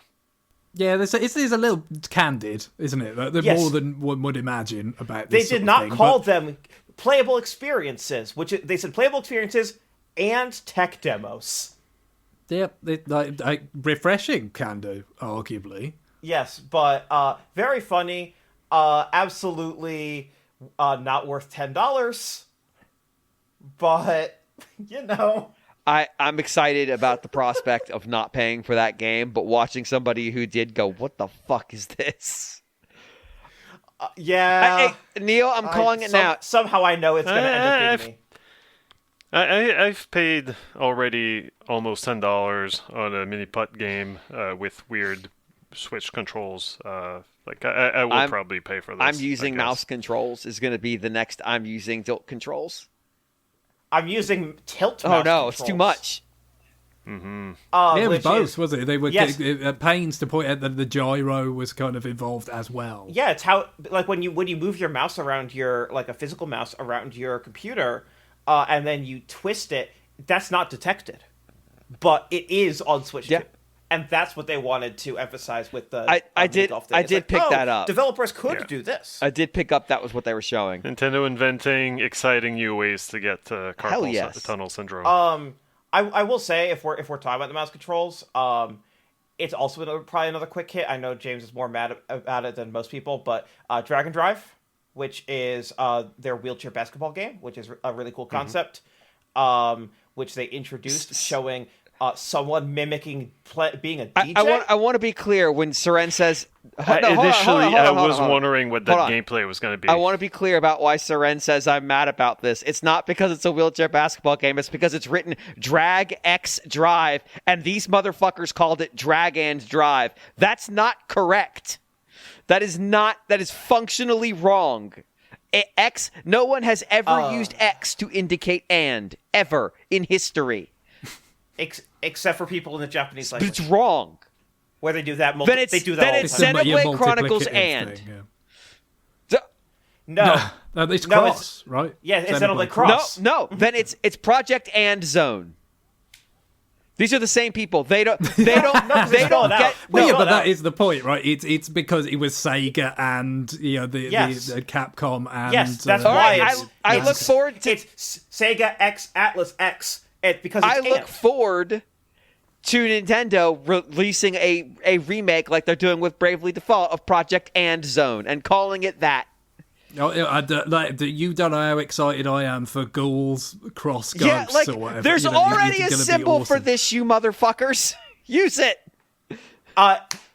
Yeah, in English. Can we just give Axl Rose some money and rebrand them as Guns Cross Roses? But all right, so your argument of they do this in Japanese? The title's not in Japanese. The title's in English. Correct. Because it's a global logo. If you want to do this bullshit in your Japanese logo, fine. But every other country on Earth thinks you're being stupid. I think it looks cool as well. I thought that you were going to be mad that the logo is actually the X is a basketball, except they don't have it at an angle where the basketball lines are making an X, even though they very well could have done that. But even then, it wouldn't look like an X because they would curve. But yes, I get your point. It doesn't look like a basketball at all. I knew that's what they were going for, but it looks wrong. Yes. Anyways, this is a game that honestly, one really cool concept. That's not a type of video game I've played before. I'm very excited because of that. And the Second is the idea of moving your controllers around like mice and then picking them up to throw is like, I don't know.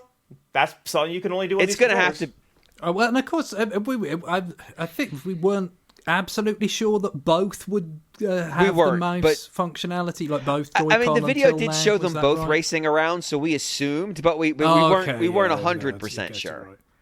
I mean, you weren't 100% sure I had mouse control, period, because no one from Nintendo had said it anything. wasn't like an explicit it was just like where you could infer something. It did from feel what like they were showing focusing in that more video. on one of the controllers at the time, though.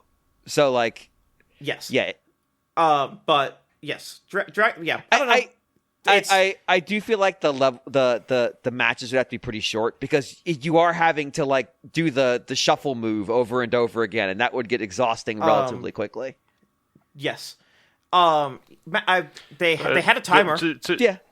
And they were short. To get back to how you started talking about this game, Soren, like they did start showing this off as like a DJ. I thought we were getting DJ Hero, and I'm like, oh no.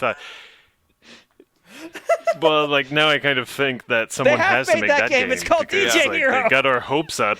Yeah. Not with two hands scratching. Oh God. One hand was on the fader. And now you don't need like an extra controller to do it. Exactly. You just need your Joy-Con. But yeah, I don't know. Dragon Drive is neat. Matches are short by the look of the timer, and you can get fractions of points by doing Tony Hawk tricks. Yeah, but there's also like people doing ramp tricks in the background, which may or not be related. Those have, if you watch the trailer, those have other players using. Yeah, that's what I thought. But I'm like, is that just something you do while you're waiting for your turn, or is that like, or it's another match? Maybe it looked like they were on a ring on the outside though. I don't know. It's. Well, I thought that I thought that the two, terrains, whatever, the two, I thought they communicated. Like, you could go from one to the other. More details will become apparent later, and then in 7 years, this will become the Flip Wars of the Switch 2 launch window, where no one but me remembers it, or the Destruction All-Stars Battle Royale from the PS5 launch that everyone's already forgotten about 5 years later. It does. Mm-hmm. Okay, but this game is at least online. So is Flip Wars. Was Flip Wars online? All the games I just named for. Flip Wars is online. Like okay. I think that the other thing it shares in common with Flip Wars though is that visually it doesn't have a ton of. It's not like super visually interesting. No, this is gameplay first, visuals afterthought. So seemingly. Like there's not like anything to really grab you just visually looking at it besides the controls, which are interesting, but like. The controls and the theme are like the two. So like it does feel like it's a very small project as well. Like there's nothing in there that tell me like this is a bit like they spent a bunch of effort on this. Nothing on this tells me that they're going to sell this for $70. No, my assumption is 25. I was actually thinking 20 or less, but yeah, somewhere in that neighborhood. But inflation. Sure. I think it depends on how much there is. If it's literally just play rounds of basketball, I think 25 is steep.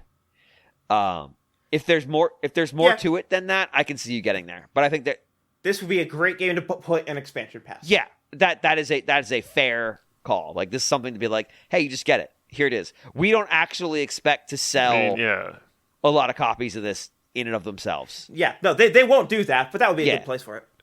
Yeah, just think of how Rocket League started, right? Like it kind of got a big boost from being free on, was it Game Pass at first? PlayStation Plus, yeah. PlayStation Plus, right. Yep. Anyways, I saw the chat screaming about woke Rocket League when this started up, so I was talking about this at the start. Google, I just want to never see the chat. Could you just make it so I never see the chat? Yeah, that would be great. But I think conceptually though, Rocket League had there was more obvious room for Rocket League to expand to, if that makes sense. Like it felt like there's opportunities for them to add live service stuff on top of it, where I don't feel like this necessarily has that. But I don't think that's their intention. I think what it is somebody made a cool demo to play with the controllers, and they're like, we should just release this. We should polish this up and release it. Like they probably had lots of hey, pitch an idea for these controllers, and that was something that somebody probably mentioned. It probably didn't hurt that around the time this was happening, the Olympics and Paralympics were in Japan. Yep. Honestly, my strong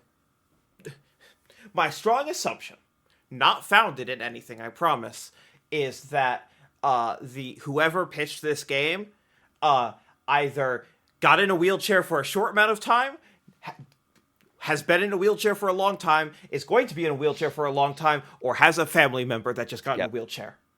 And suddenly was like, I have a game idea. And like I said, I wouldn't be surprised at all if part of the pitch was helped by the 2021 Summer Paralympics being in Japan and being on TV constantly, because wheelchair basketball is one of the things that tends to get TV coverage from the Paralympics because there's more going on visually. It's better TV product than most Olympic sports. Yes. Going back to Mario Kart, is there anything? There's else a lot we want to say because we didn't talk about the fact it's an open world game. We didn't mention this at all. I do we wonder. We didn't say its name. It's Mario Kart World.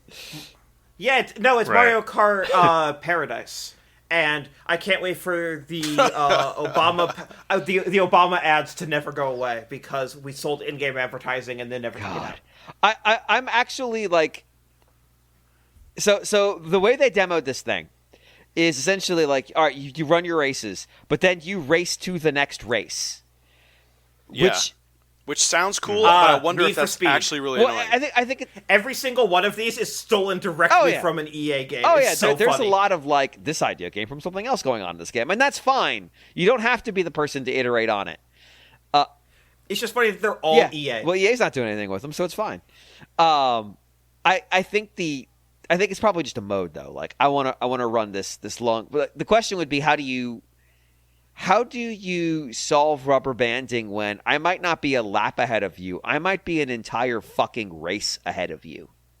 Or I think that in the AI you literally just teleport them. I think for players you just really have to buff the the last place items. Also, you have to, I think you probably just make it so that the next race can't start until all players. But then, how do you gain cumulative advantage? By performing well? You don't. I feel like that defeats the whole purpose of the mode. Well, they never said that you do that. There was a separate mode where it was just do these races sequentially, back to back, but you get eliminated mode, after a certain time. Yeah, checkpoint. It's kind of like an old school arcade, right? Like Outrun or something, right? Where you so that mode I have. Right, so that mode I have concerns about because if you're set out to play a long game with people and you're the first eliminated, it would be very boring to wait for the race to finish. I feel like that's a mode. Or if you're trying to unlock something by winning these modes and getting 3 stars on a race or whatever happens in this one, and you mess up at the very end, that's also very frustrating.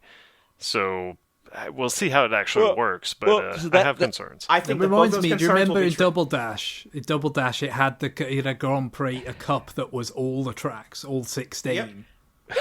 Yeah, that was annoying if you bowled. And then you have to do it again in mirror mode. So I do wonder if that's another place where they're hoping to leverage the chat button. I've been knocked out in this game with my friends. Oh well, I can watch them play and make fun of them. But what if you're in person? But yeah, if it's if you're in person and what if you're not having what if I'm gonna have some friends over and we're gonna all play Mario Kart and then the friend who hasn't really played Mario Kart before gets eliminated right away. They're not playing anymore. Hopefully they give them a ghost to bomb other players well, with you see this is quite common with F-Zero 99. You've got this lucky bumper kind of stuff, but obviously those races are much quicker. Than it's perhaps what we're talking about here. How much influence do you want to do? One thing that's relevant is that Mario Kart World is getting its own Breakout Direct, the third one in 1 month. You wanted directs. You bitched about not getting enough directs. Well, here's nothing but directs and an app that's a direct in your hand. Never ask me for directs again. Generally, We kind of wonder, obviously with Mario Kart 8, you're getting the deluxe treatment first, then the booster course pass. It's got so much stuff. It's kind of like anything you launch with the next Mario Kart might seem a bit paltry by comparison, but I guess, giving it this sense of the expansive scope that Mario Kart, no matter how many Grand Prix and tracks it ever had before, is a good way of kind of sidestepping that issue. 100%. So I think that makes sense, and hopefully, that they will be able to balance some of these issues that we've said, where it's kind of like the traditional Mario Kart mechanisms.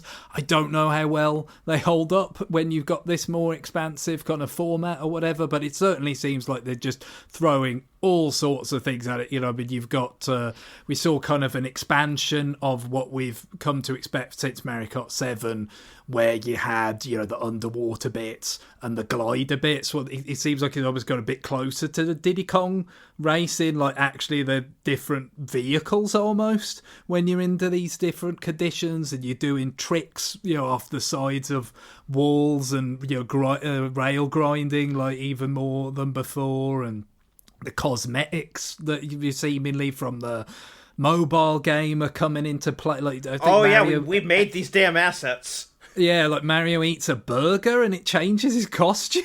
Does the cow eat the burger? Does the cow eat the burger? Fair question. And then the weirdest one was, I think it was Birdo just went in the back of a lorry, and that was a boost. I didn't really get what was going on. I think that was just a very weird camera perspective because it was panning out and showing the whole thing. The getting in the back of the truck, I'm pretty sure that's just like one of the there's just a bunch of dash pads in there. Then there's a ramp at the end.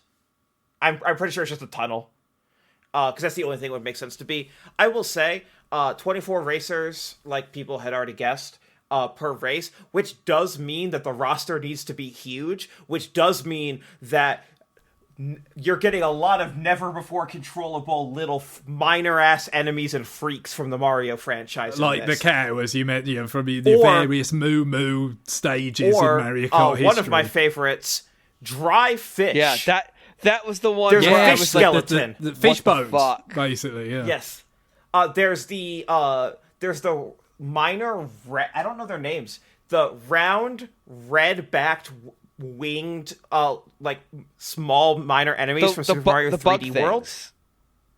Yes, the bug things. I don't know what those are called, but those are playable. You can be the cacti. You can be. Do you remember the penguin from Mario 64? It's just I said, who else can you play as? I have not seen it myself, but I saw some sort of reference to Sunshine, so Pianta. Oh no, not the Pianta, the Coca, like the things that just like ran up and just like launched you into the air on the Cataquack, I believe. You can play as the Cataquack. The thing is, like the new parental controls trailers. Note I said plural because there are plural. Have unique footage from Mario Kart World in them. Because that's what Bowser Jr. is playing. So like, there's all kinds of just like Super Mario 3D, or excuse me, Mario Kart World stuff just spread everywhere. So people are like, I think I just saw Moo Moo driving a car. It's well, that was in the primary but like presentation, that kind of. Yeah, people certainly have seen the Moo Moo drive a scooter because there's so much fan art of it already. It's not even a scooter. It's God. It's a boombox with wheels on it. Go look at it. Yes, it's a great. jam box. It's great. Yeah. It's literally was watching this with my spouse, and they just basically turned to me and said, "That's my man." Moo Moo has a boombox and it's pissed. Like it's drive. It's the funny. So the bonefish is the funniest. The dry fish is the funniest because it's not even on the cart. It's just kind of floating above it. Yep. Yeah. It has no concept, and it has no concept of steering No, and no concept it's of just riding. there. It's just there. It's just occupying space. I mean, it's got to be. It's not quite the same as a Boo, but it's got to be somewhat similar, right? There's got to be some sort of paranormal force animating it because it's just perhaps. Bones, so whatever paranormal force is animating it is also operating the gears and the. It might have as much sentience as my Roomba. Like it occupies space and moves around, but it doesn't have any will. It just carries itself from one spot to another. If you run into it, that's your problem. The passion to race, James. Come on. My Roomba does have the passion to race itself down the stairs into my basement. Presumably, the dry bones will not do that. It looks like its jaw might be on the handlebar. Like I said this, you all can look at it. I don't know. The video, it looked like it was just there. Yeah. It was just occupying space. I am fascinated. So I made the joke when we were talking about what can they do in Mario Kart to fix this, and my answer was less metal, more just fucking weird ass characters. You win, Nintendo. You beat me. You out-schemed the master. You did it. You put fucking moo-moos on a jam box and set them loose rail grinding. You win. I would have never thought of this. This has always been what I wanted Smash to be, rather than mascot characters. I wanted all the games to be represented, but I want the absolute, like, obscure-ass wiki characters. There's going to be, like, they obviously haven't shown everything either. Like, there's going to be some, like, what are the odds, like, Chargin' Chuck is in a cart? It seems very high. Already shown. Oh yeah, sure. Well, it's already that's a quite because Charging Chuck in the last Mario Golf game, like that seems like a relatively was in Tour, okay, compared to some of these. All right, but not only like have they democratized the driving of the carts to absolutely every can I put a cart Nintendo in a cart character we've ever seen, but the what about those cosmetic options that we see when Mario eats a burger? Like, they're themed to the race course, right?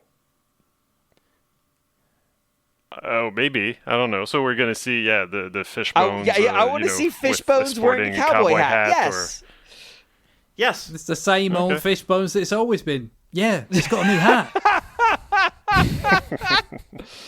All right, Greg's now taking a shot at the title game. Oh, my God. So, yeah, it's... I'm fascinated by this. Like I said, we're gonna have a direct on it.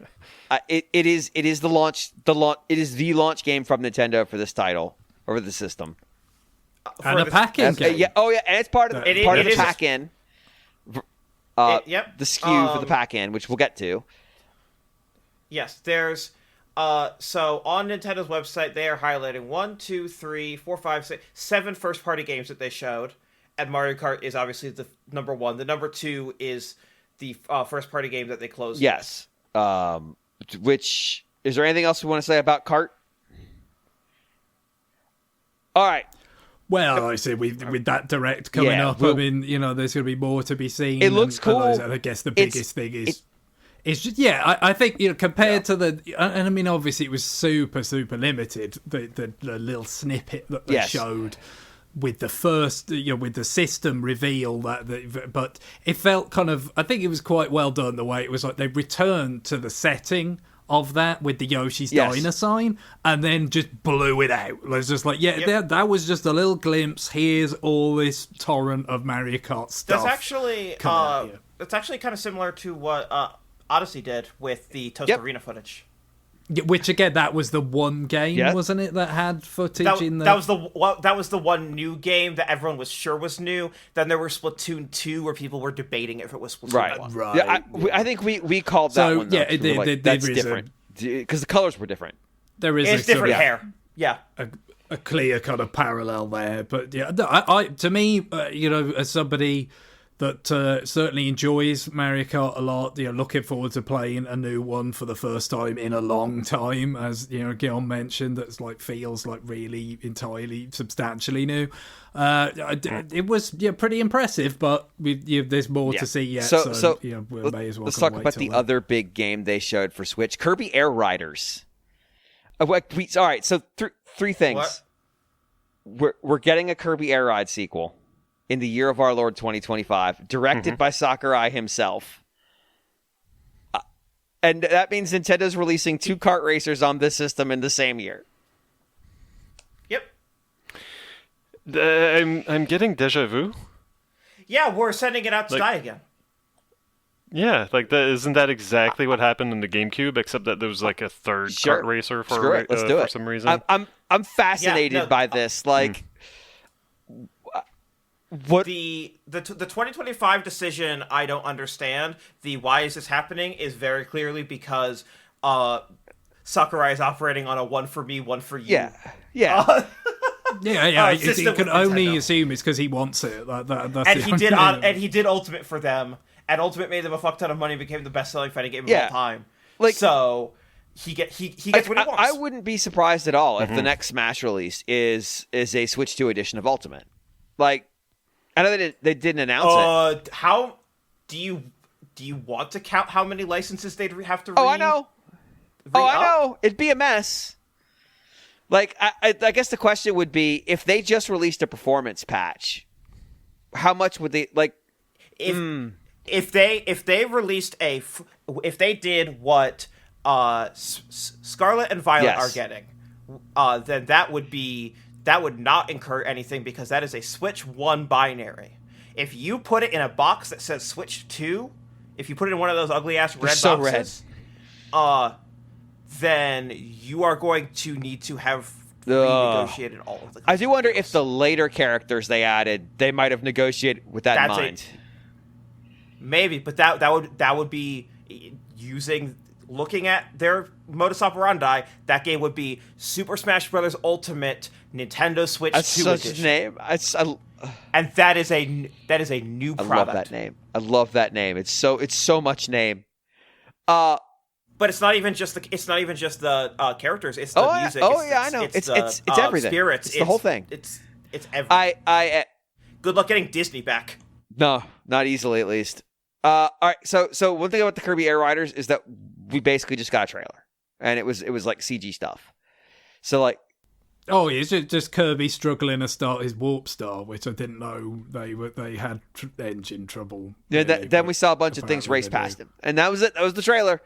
Obviously we're going to get more of this. It feels like it's probably a late in the year game, I would hope, just to separate it from Mario Kart a little bit.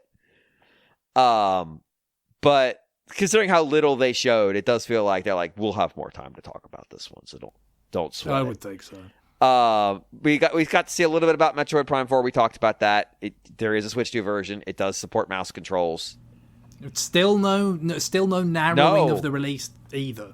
I thought that was interesting. I certainly wouldn't have been shocked if they'd given an actual date, but even failing that, just maybe narrow it down, fall 2025, winter 25, late 25, anything. But no. What do you not assume that it's fall, winter? Well, I thought fall, winter until I became convinced it was a Switch 2 game, and then I'm like, So, okay. So, we have a June game, we have a July game. We have Dragon Drive, which is summer 2025. Yeah. Feels pretty secure to me that this is a fall-winter game. Probably September. Yeah, that seems likely, but it's interesting that they didn't choose to narrow that down at all. Because even with Pokemon, you've got late 25. Yeah. There's some sort of qualifier on it. In my memory, what was it? The last 3 games, Federation Force was August, Samus Returns was August, and Dread was October. October, yeah. Yeah. I don't know, I thought... Which, I mean, again, a lot of the time these days, October tends to be where the big tentpole game goes. This is their big tentpole winter game that they are directly publishing. It doesn't feel like a great fit for that, but there it is. Neither was Dread, to be fair, but that, Legend ZA is co-published, just like Duskbloods is co-published, which we'll get to. So yeah, the other game, the one that we were actually being queued up to, is Donkey Kong Bananza. Oh, you mean Red Faction Gorilla? So it's a 3D Donkey Kong game, which you don't have to freak out about because it looks good, but also you get to fuck up everything. That Yes, it's voxel destruction. Living the dream of Donkey Kong. Just we won't get our Donkey Kong Punch Out. This is the next best thing. Donkey Kong breaks everything, and now he wears pants. It is at least marginally attempting to be less racist than the rare Donkey Kong games. I haven't seen much in the way of enemy design at all, except for a handful of other Kongs.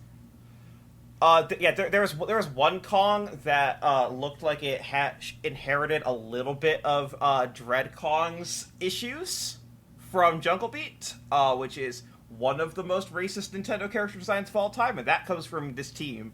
So I don't know. Yeah, I was going to say this seemed like there was aesthetic. I don't know if it was confirmed somewhere. If it was, I hadn't seen it, but aesthetically, it seemed to have that EAD Tokyo kind of lineage behind it for the people that did Jungle Beat and then went on to do Galaxy and then through to Odyssey, and so that's one of the big takeaways of this, I guess, for me, was that of all the various possibilities that we're imagining in our minds for that first year of the Switch, and I was kind of thinking of a Donkey Kong game and a kind of 3D platformer by the Mario EAD Tokyo people as separate things, right? But they appear to be the same thing.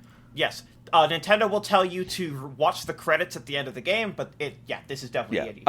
We'll probably get a developer direct on this, or developer commentary on this one at some point, kind of like we have with Switch 2. But right now, like there is some tech here that looks like it's obviously borrowed from Odyssey.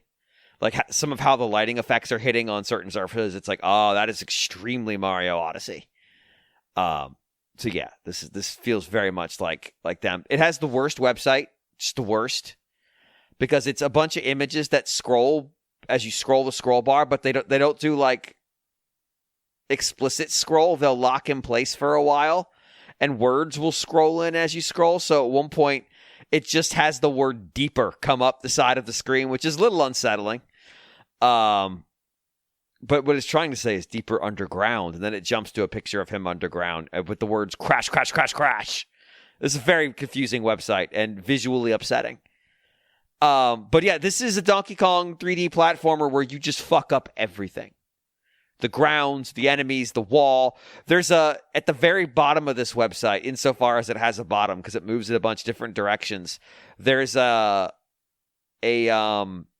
time-elapsed video of Donkey Kong slowly erasing the level with his fists, which is ridiculous. But also, this game has crazy reactions in it, like kind of closer to what the Luigi's Mansion team was doing with Luigi's Mansion 3, like his facial reactions, his animations.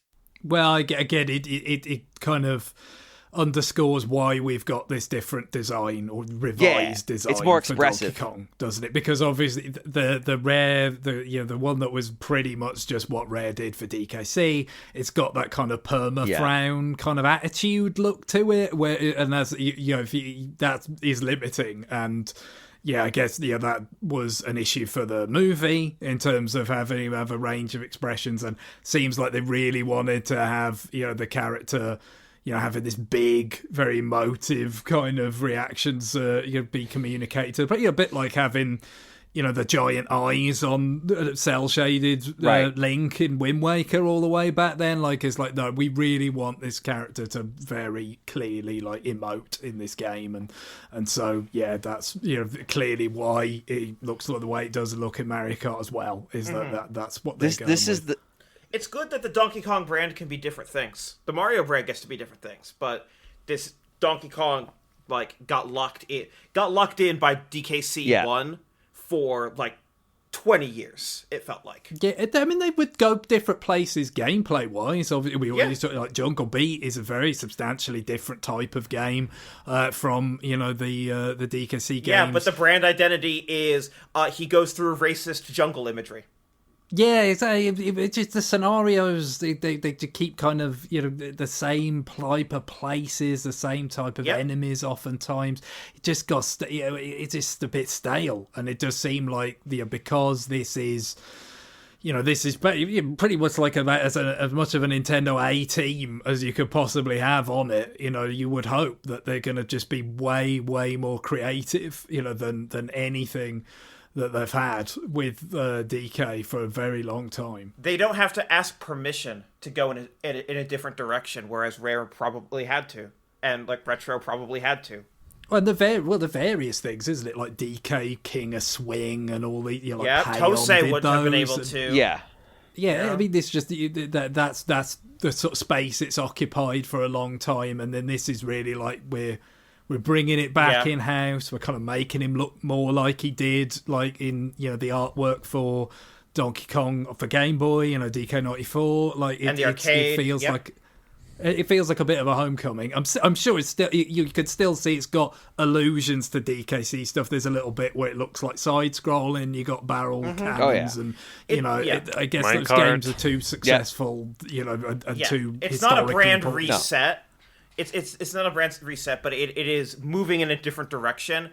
And if they can make it a good direction that is like fun and offers up new creative gameplay ideas, that's great. And like. It's gonna be like there's a baseline quality that this is gonna have because it's coming from Tokyo E80. They're not gonna fuck around and release a bad game. Super Mario Sunshine says hello. That was a long time ago, and the people who were responsible have been punished. Or I guess they got some of the same individuals went on to EAD Tokyo. I guess EAD Tokyo itself didn't exist when Sunshine No, but was made, that was Koizumi and the same leadership team. But it was, some of the individuals involved were. That team formally formed for Jungle Beat and continued, but they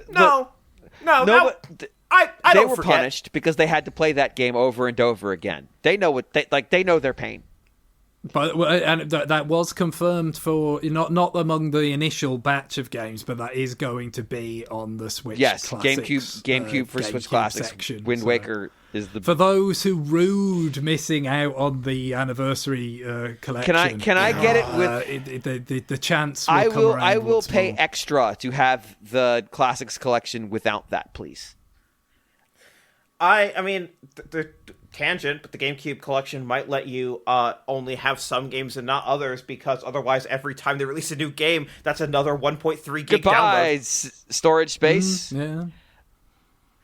But it's something they're going to have to think about a lot more than with the preceding classics. ranges. N64 games, not exactly. I'm still mad that Quest for Camelot is eating up 9 meg on my Switch.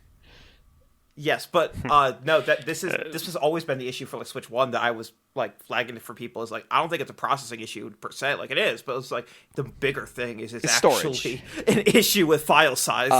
They are up-resed. I think we had somebody at NWR determine they were 900p.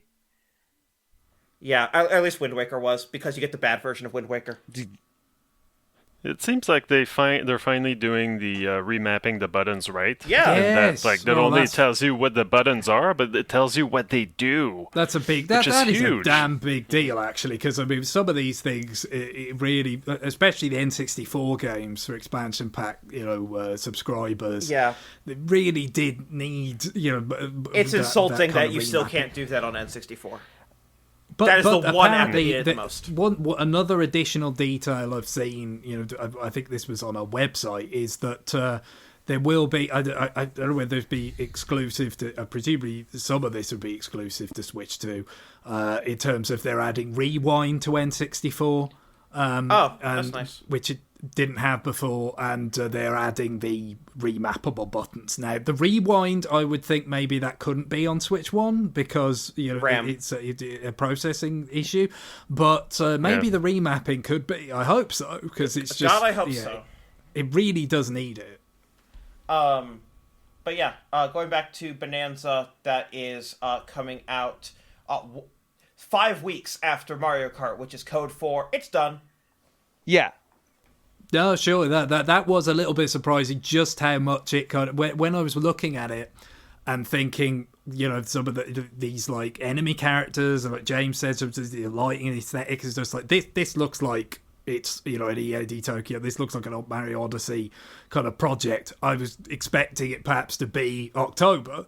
and then the rock comes down and hits DK on the face or whatever, and it's got July on it, and it's like, okay, that's really quite soon after, and it's almost just like a case of they probably could have picked either one to go first, but I think it's Mario Kart's the clear winner in terms of its unimpeachable credentials. That's the one you want the bundle for. Well, yeah, as you could use it as a bundle game. It's just it's the champion of your sales, so you go with that one. But it does strike you as just like this is ready. This is good to go. The other thing to point out there is that Nintendo has revealed there's effectively two pricing strategies for their first party games, and Donkey Kong got the $69.99 price, and Mario Kart got the $79.99 price.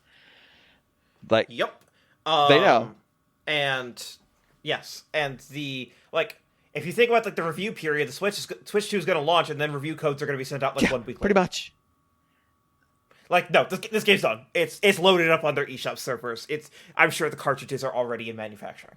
And then the second to last game, Duskbloods. Well, that's not the second to last game. They showed more games than that, but yes, we'll talk about Duskbloods, which is an emo band name. No, it was the second to last game. Okay. I thought you were you're trying to wrap the show. I'm like, I'm the host here. No. This was the game this was their final third-party game. They opened the third-party section with Elden Ring, and they closed it with Duskbloods. This was really funny because for some reason and somehow, MinMax had Shu Yoshida on their live reaction. Did. And his face when he realized, they really were mad at Sony for how Sony treated Derocine. That they made another Bloodborne game but made it for Nintendo this time. I'm legitimately surprised that nothing had reached him at all. You would think at least he might have heard something. But nope.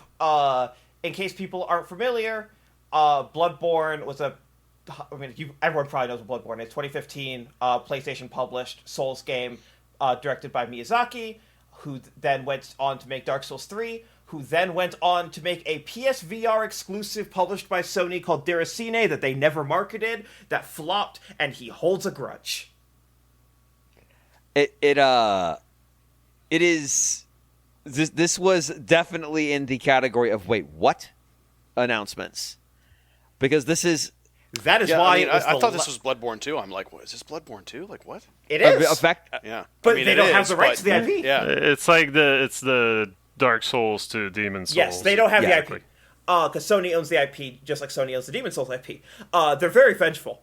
And the big thing here is that it is a multiplayer game. It is PvPvE, but it's a different take on multiplayer than Elden Ring Night Rain, which is also in development. Yeah, that's weird. I do wonder how much capacity does this team have to produce titles at one time? Whereas are you potentially splitting yourself thin? But Miyazaki is not working on Night Rain, and it's Elden Ring shipped in 2022. Was it that old? Oh, jeez. Yep. Yeah, Elden Ring is 3 years old. Good lord. All right, well, I didn't need that.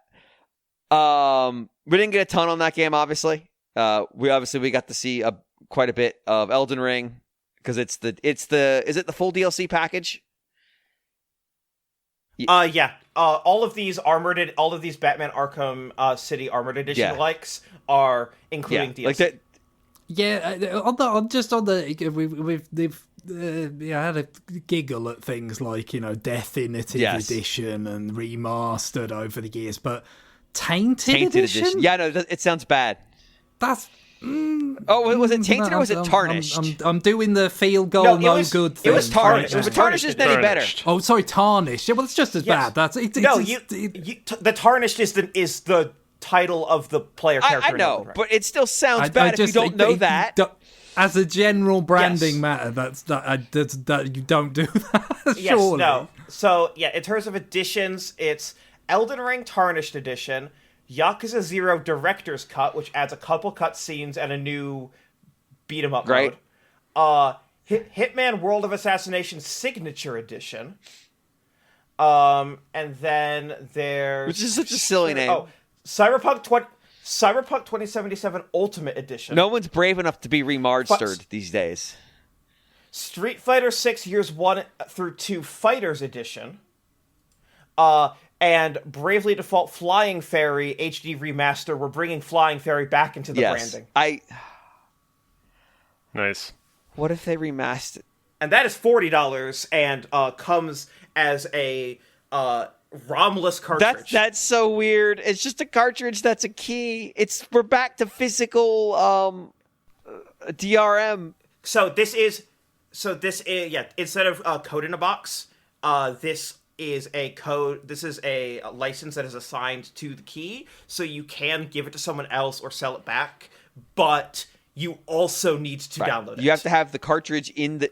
I mean, there were like Xbox Series X games like this too. Like there is a disc. Yes, it's all the inconvenience. Right. Yeah, well, you had some Switch games, right, where it was just like, well, maybe it had some data on the. It has some data, card, but not. But this was cheaper to manufacture. It'd have this big panel on the box art of white, kind of saying downloads required and stuff. So it's sort of a continuation of that, I guess, to some extent. A lot of times with like the Mega Man collections or Final Fantasy X, X2, like the second game was not on the disc or not on it was always, the cart. So if you were buying the game used, you wouldn't get sometimes the second one you were missing. Yeah, you were missing the second game because the other person was had always, used the download code. Go ahead. So I guess I was just gonna say. I guess this solves that. Yeah. I was just gonna say that at least on the file size needed on these is now on the front of the box instead of the small print on the back.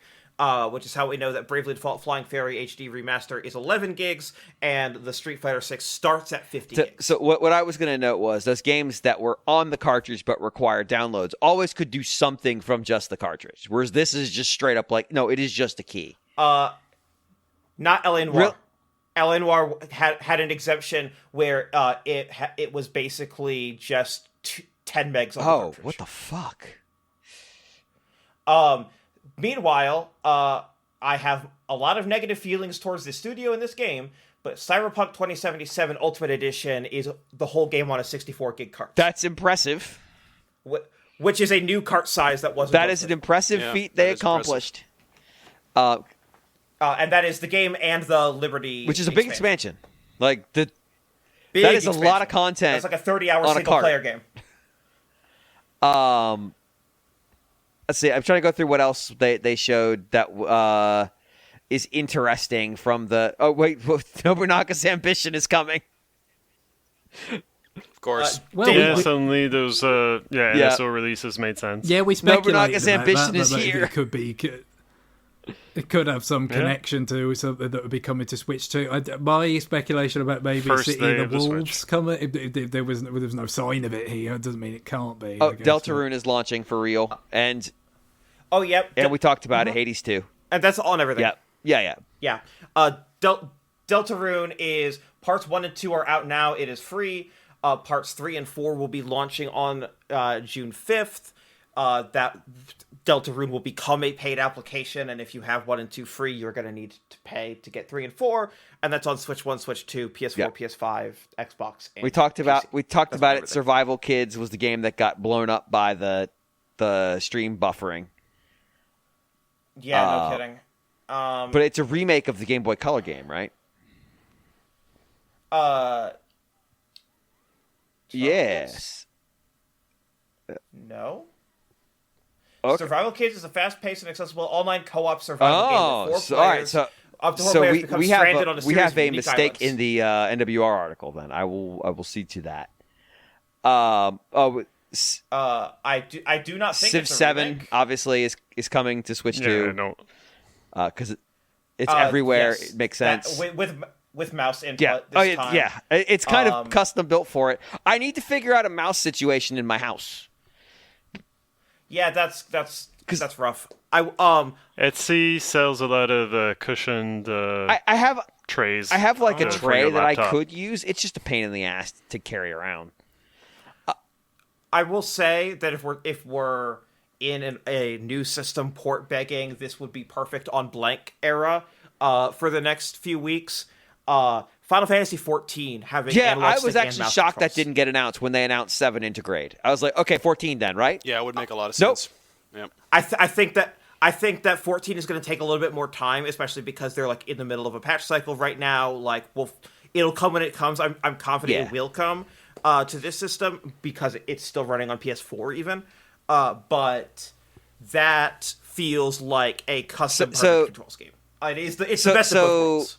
I mentioned it, 7 Remake Integrate. That's the first block. That is the first game and the Yuffie Okay. DLC, but that is not the open world game, which they teased would come later. They said, "Stay tuned for more information about games in this franchise, in the 7 Remakes universe." Coming You got to to figure Switch. if they're going to do the first one, they at least have aspirations of doing the others. Still no announcement for Oh, I know. Xbox, by the way. I know. That thing's Like I never said, fucking coming to Xbox aspirations. at this rate. We did get an Arcade Archives right out of the gate. Right out of the fucking gate, because it's a launch day game. They will not be stopped. Yep.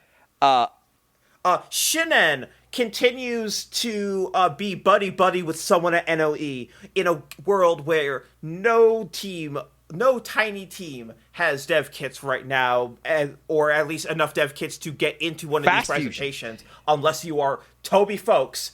Fast Fusion, day one. I mean, and What are we doing? Well, I guess if you want to try and recreate as much as you can from the success of the Switch launch, that had Fast RMX. yeah, which this was, is the kind of- third generation in a row. Because they were a launch title on yeah, Wii U also. Yeah, it was a sort of version of that game. Yep. From the Wii U, and now we got another one. So I don't And understand what leverage they have. Yeah, that is somewhat peculiar. I mean, they usually have pretty good sort of technical command of they're hardware incredible. Yeah. when they sort of early on they did those, like, was it Iridian on the GBA Yeah. with the Yeah. like the faux 3D and all that kind of Oh, stuff. going what I will back. say is they had a Series X launch title. They had a version of the Tourist. It's the only thing on PS5 and Series X that does 8K. I the wonder only if it's thing. a situation of like there's somebody who works there, like they make an active effort to hire people who used to work at like platform holders for inns or something. Like it does. Genuinely, my understanding is they're in Germany, NOE's in Germany, and they do karaoke. Okay, you're like that works. Like just like make something where you get to hang out.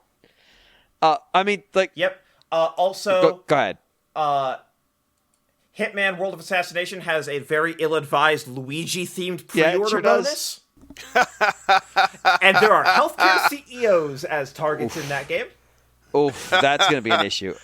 Oh man. They know exactly what they're doing.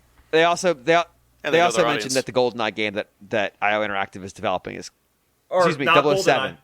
GoldenEye. Yeah, Bond. Just 007, yeah. Which it feels like a game that should have already happened. I mean that's a game that was announced. It was a while ago, 5 yeah. years ago.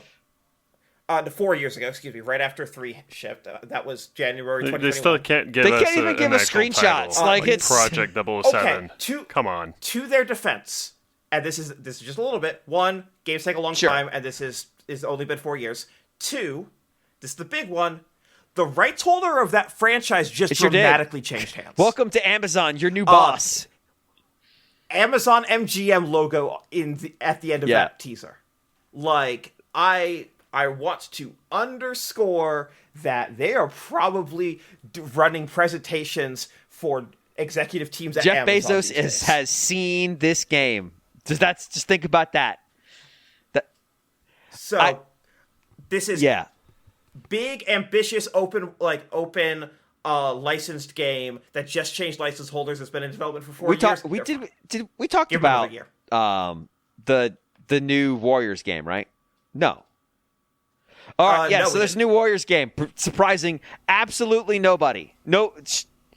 By AAA Studio, not That Omega that Force. part's a little weird.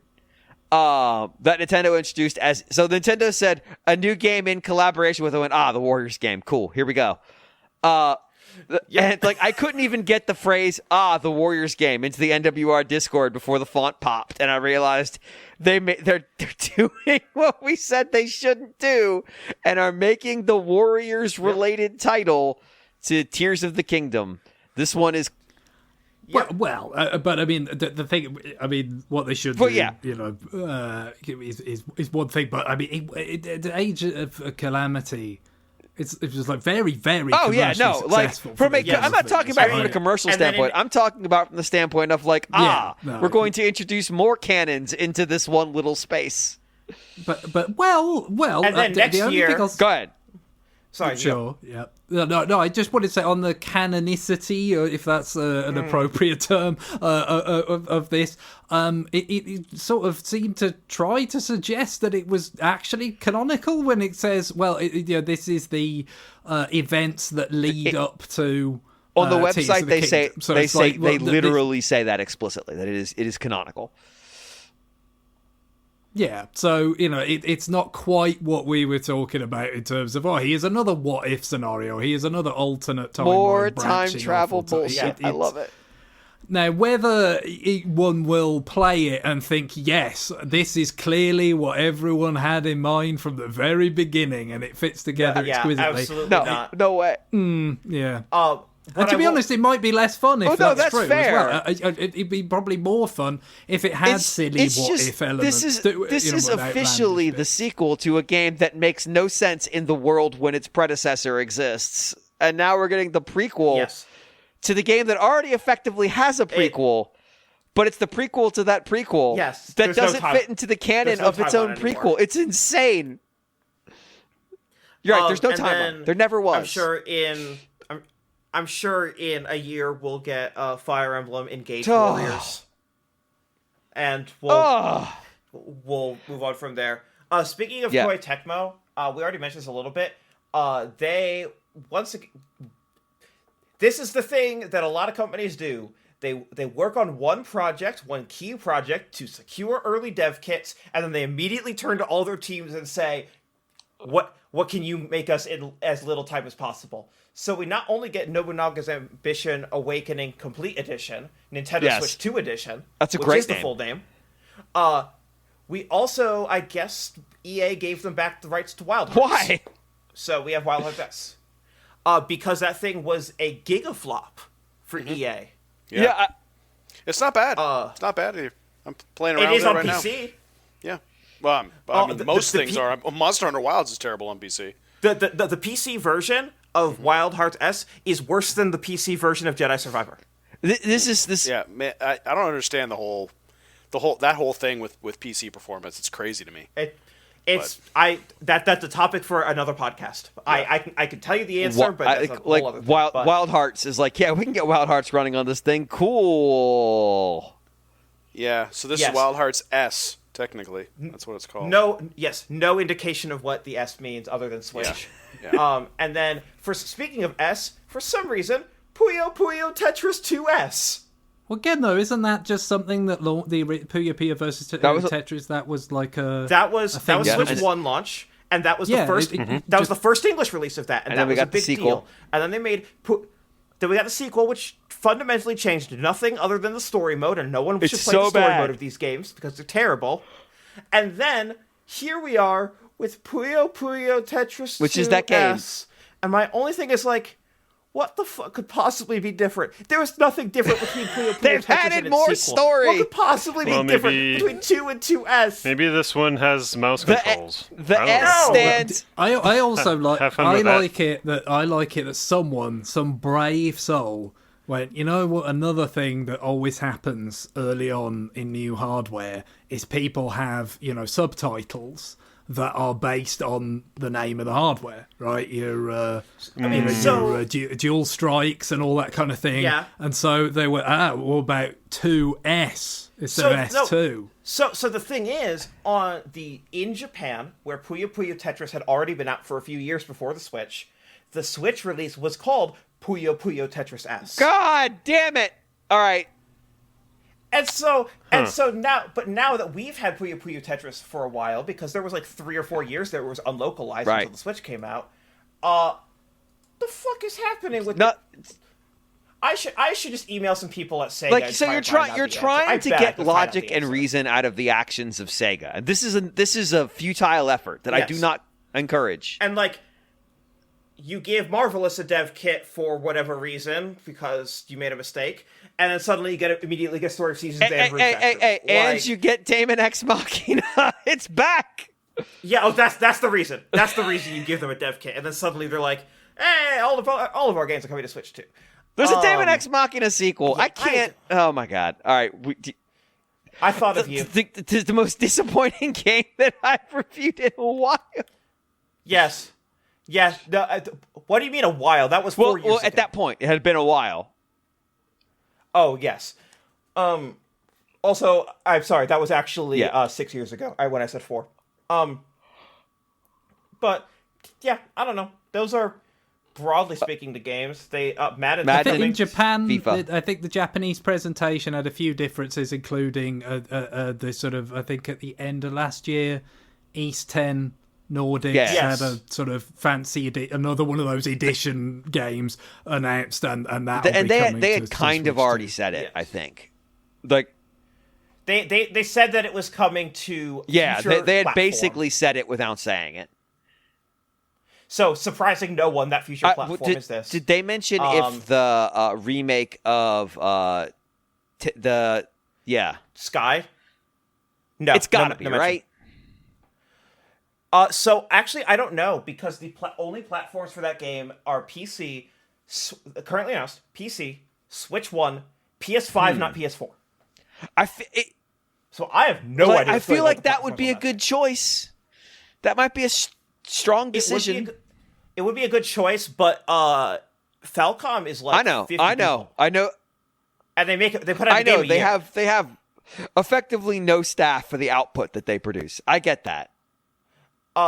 It's why it's harder to localize their games than it is to develop them. Because they just write a first draft and ship it, and the first drafts are usually great. So, but people don't generally complain until you get to Trails Through Daybreak 2, which is the first Trails game where people are like, it's all right. It's not great. All right, so I'm just running through real quick to make sure we did. I mean, we will have missed stuff. There was a lot in this thing, like Tony Hawk. We didn't want to talk about it. We don't need to. Well, and especially as Soren's already mentioned, you're really getting into like fine print stuff or some of the things that were in those individual videos and all that. You can't hope to cover all of it, and of course we've Did we mention that Silk Song is alive? Oh yeah. Well, they had 2025. That was what I was on about the clip. to say. That Silk Song is 2025. I saw was it for 3 just running seconds. through the things that I might still missed. New Zelda amiibo are $20. Street Fighter 6 amiibo are $30. Other prices before we get to the consoles. Street Fighter 6 Year 1 and 2 is $60. Bravely Default is $40. Breath of the Wild and Tears of the Kingdom, if you do not already own them, are $70 and $80 respectively. That is a $10 upgrade for each if you're not on expansion pack. Donkey Kong Bonanza, as mentioned, $70. Mario Kart World, $80. Mario Kart Jamboree, if you own it on Switch, it is a $20 upgrade. If you do not own it on Switch, it is an $80 upgrade. Or an $80 purchase. Kirby and the Forgotten Land, $20 DLC. If you already own it. If you do not own it, that is $80. The way that Switch 2 editions work is that it is a Switch 1 cartridge in a Switch 2 box that has a piece of paper download code. That's wonderful. And then as of April 2nd, 2025, at 11:04 p.m. U.S. Central Time, the U.S. prices are $449.99 for the Switch 2 and $499.99 for the Switch 2. Which is almost certainly the one they're making the most of, because they know, because the pricing gap is so significant. It is an $80 game being added for plus $50. And they've said that they're only going to manufacture that for about 3 months. So, like, the right now, so for pre-ordering, Nintendo in their attempt to try to get, and I'm guessing this was a concerted effort alongside the retailers.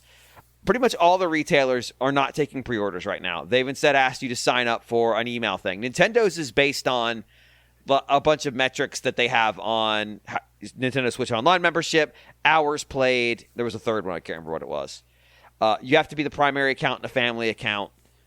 Yep. And you did it through their website. So, like, I put mine in there. And they're going to basically prioritize it on a first-come, first-served basis for the people who meet those criteria to get a slot to buy. It sounds like some of the other retailers are doing something similar with you register your intent with an email address. It's not as clear with them. I'm wondering if this is in part to deal with the risk of scalping, to be like, well, yeah, like we know Nintendo's is definitely explicitly. I'm assuming the other retailers are there as well. Because here's the thing, like retailers don't like the scalping-driven pandemonium either. Yes, they sell all their units, but they were going to do that anyway. But it turns every time they get a stock drop into a war zone. It's bad. Yes. Multiple small retailers have basically gone out and said their distributors told them no for getting launch units. So this is going to be big box I believe at it. launch.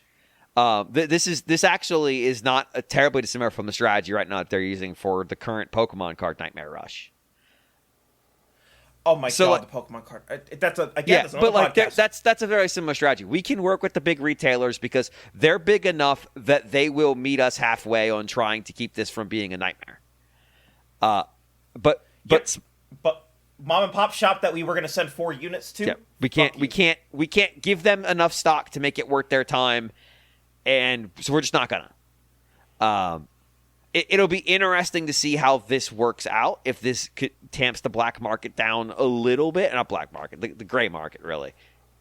If this tamps it down a bit, because they don't want, like, Nintendo doesn't want people to have to pay above MSRP for this thing. Like, it's bad for them. Yeah, it's true. But also, like, they want, and I'm actually surprised they're not being more.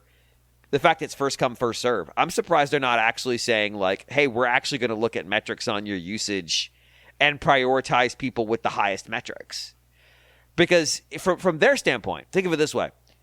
If you have somebody who has bought like $1,000 worth of games on their Switch, I'm probably pretty close, realistically. If you're listening to this podcast, you're probably higher than you think you are.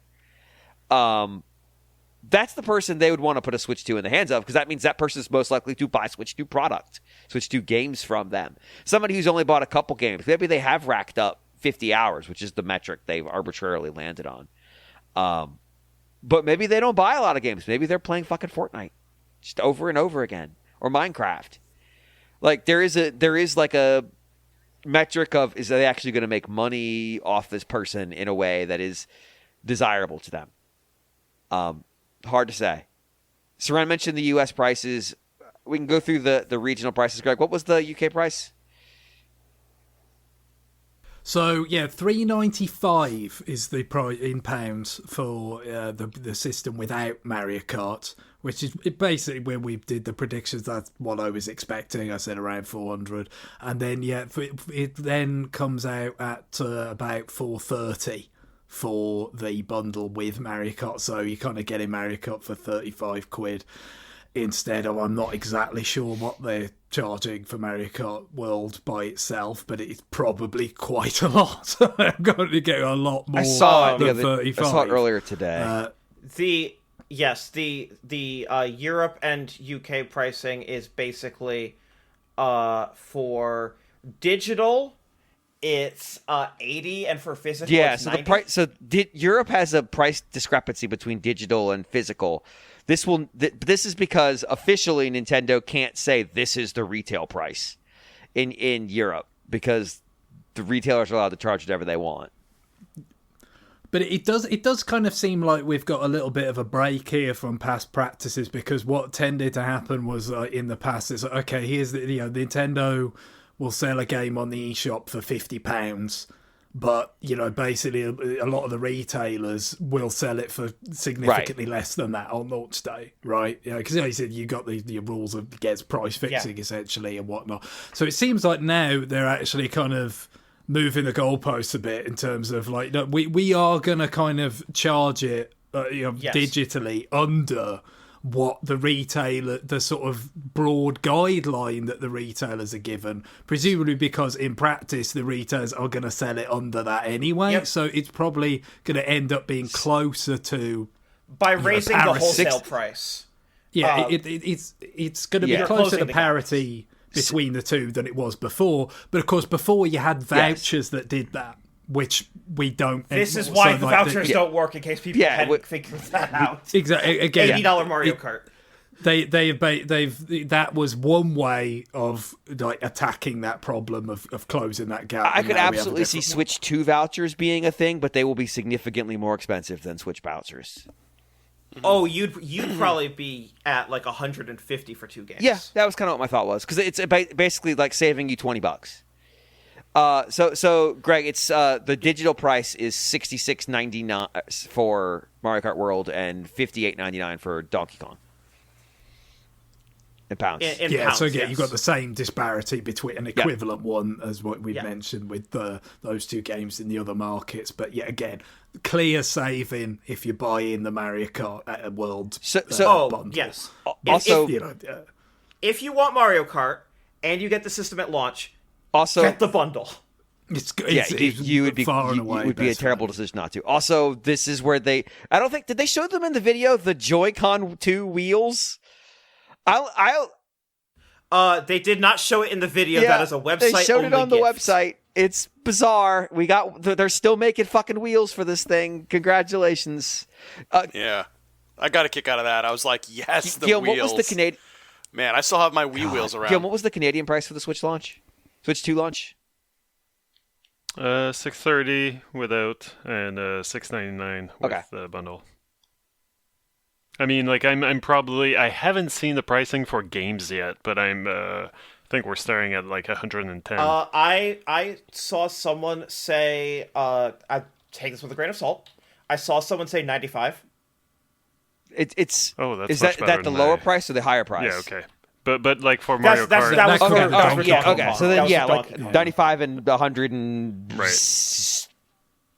Probably Yeah. 110. 5 or 10. yeah, just to make Yeah. up for the difference. So yeah, like it's roughly Great. equivalent to the U.S. price, but is that with VAT already added or not?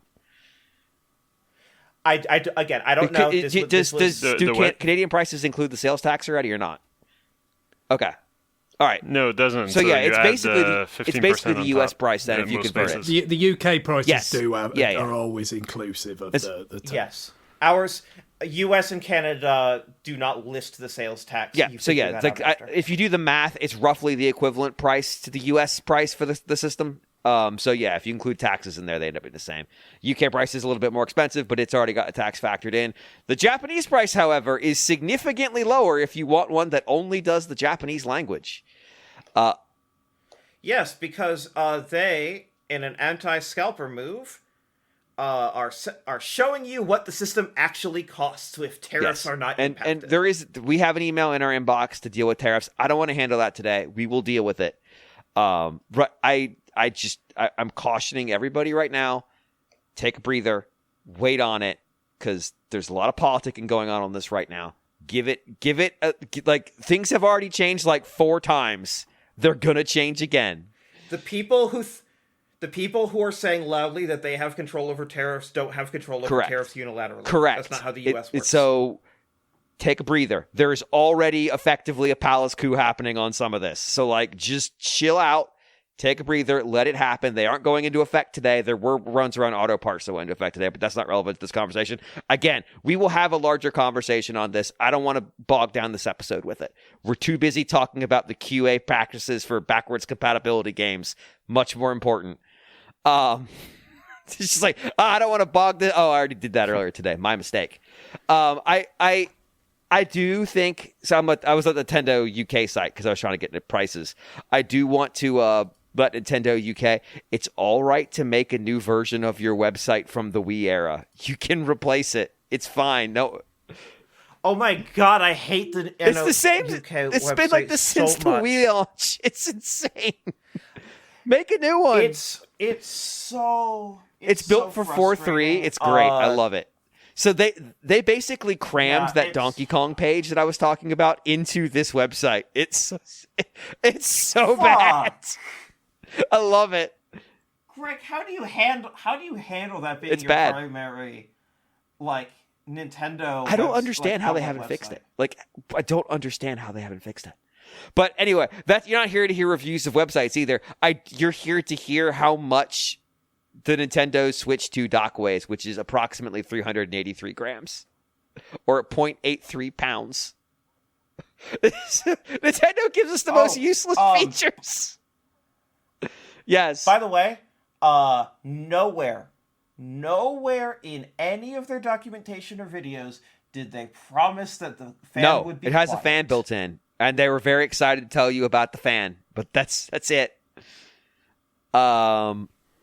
Nowhere have they said that it is quiet. It is not. So well, don't worry. They've got AI that will exactly. cut out the noise. That's actually why they bothered to invest in that. Like, oh shit! Yeah. Just imagine a tablet running Metroid Prime at 1080 120 or 4K 60. Yeah. That might get hot. Yeah. Oh yeah. It's gonna be cooking. They did show all the stuff in the box. I'm looking at the specifications for it's 9-volt. Okay. So the Switch charger, the Switch 2 charger is 9-volt 3 amp versus the Switch 1, which is 1.5. So Yes. So the Switch 1 charger charges the Switch 2 in handheld or tabletop, but it does not work with the Correct. Switch 2 dock. So you could use it.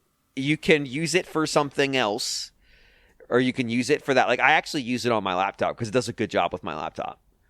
For my first Switch, but yeah, I will have to swap out the AC adapters. Not a big deal, but I was interested in the developer interviews. They made a reference, I think, to the battery being 1.2 times the capacity of Switch in order to not have a decrease.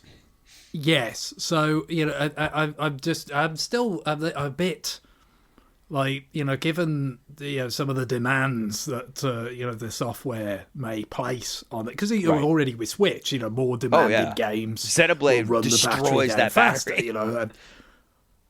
Yeah, I very much noticed that with playing Xenoblade X, that it's going, just, wow, that, I mean, I have, played it for quite a while, but, like, not huge, like, uninterrupted sessions or anything, and yet, it goes down, so, I guess it's just been a little while since I played something that kind of battery hungry, but it does make me wonder about Switch 2 in portable mode for some of these games, like, how long is it really going to last? I mean, I think that it also depends, bluntly, and not to get too far back into it, but how efficient is their binary translation layer? Like, for running back compat games, like, that's...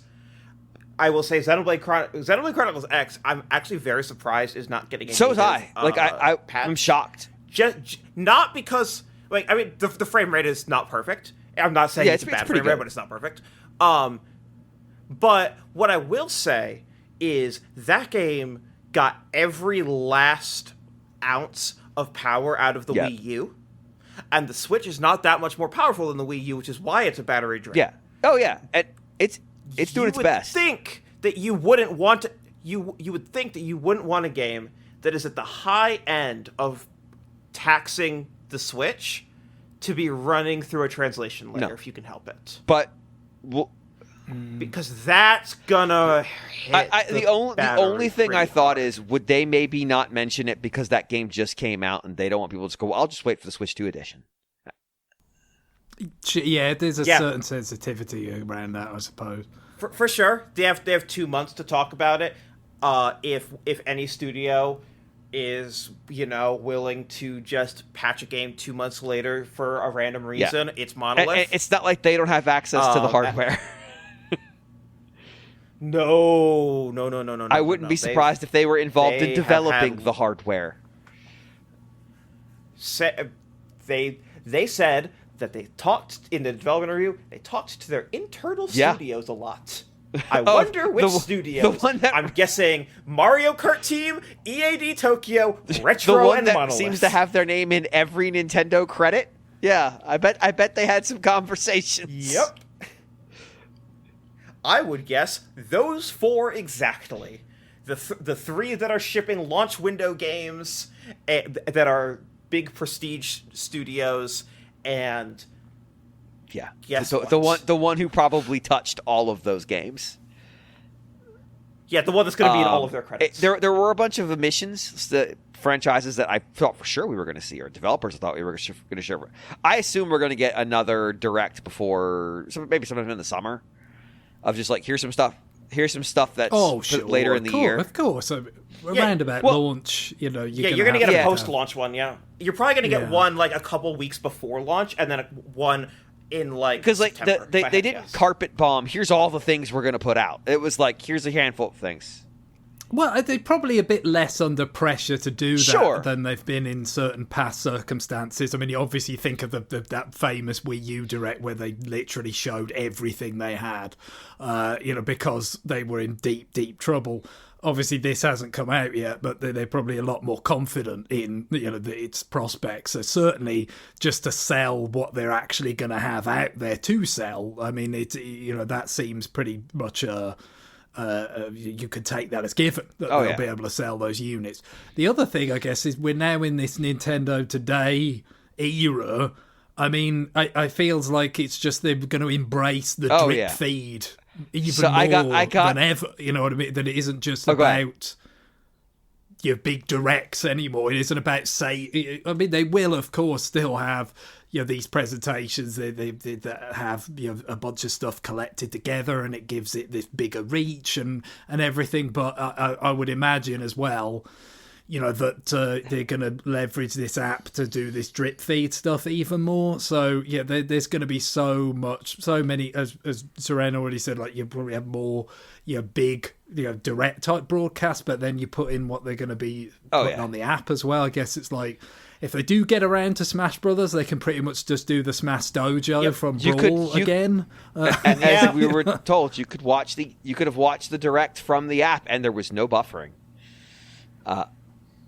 See, this is they tried to tell you by showing you a 5-second teaser of the logo of the Zelda movie. So I went and checked on Nintendo Today right now, and they have what they call a Donkey Kong Bananza I just watched 3D that, rotating model.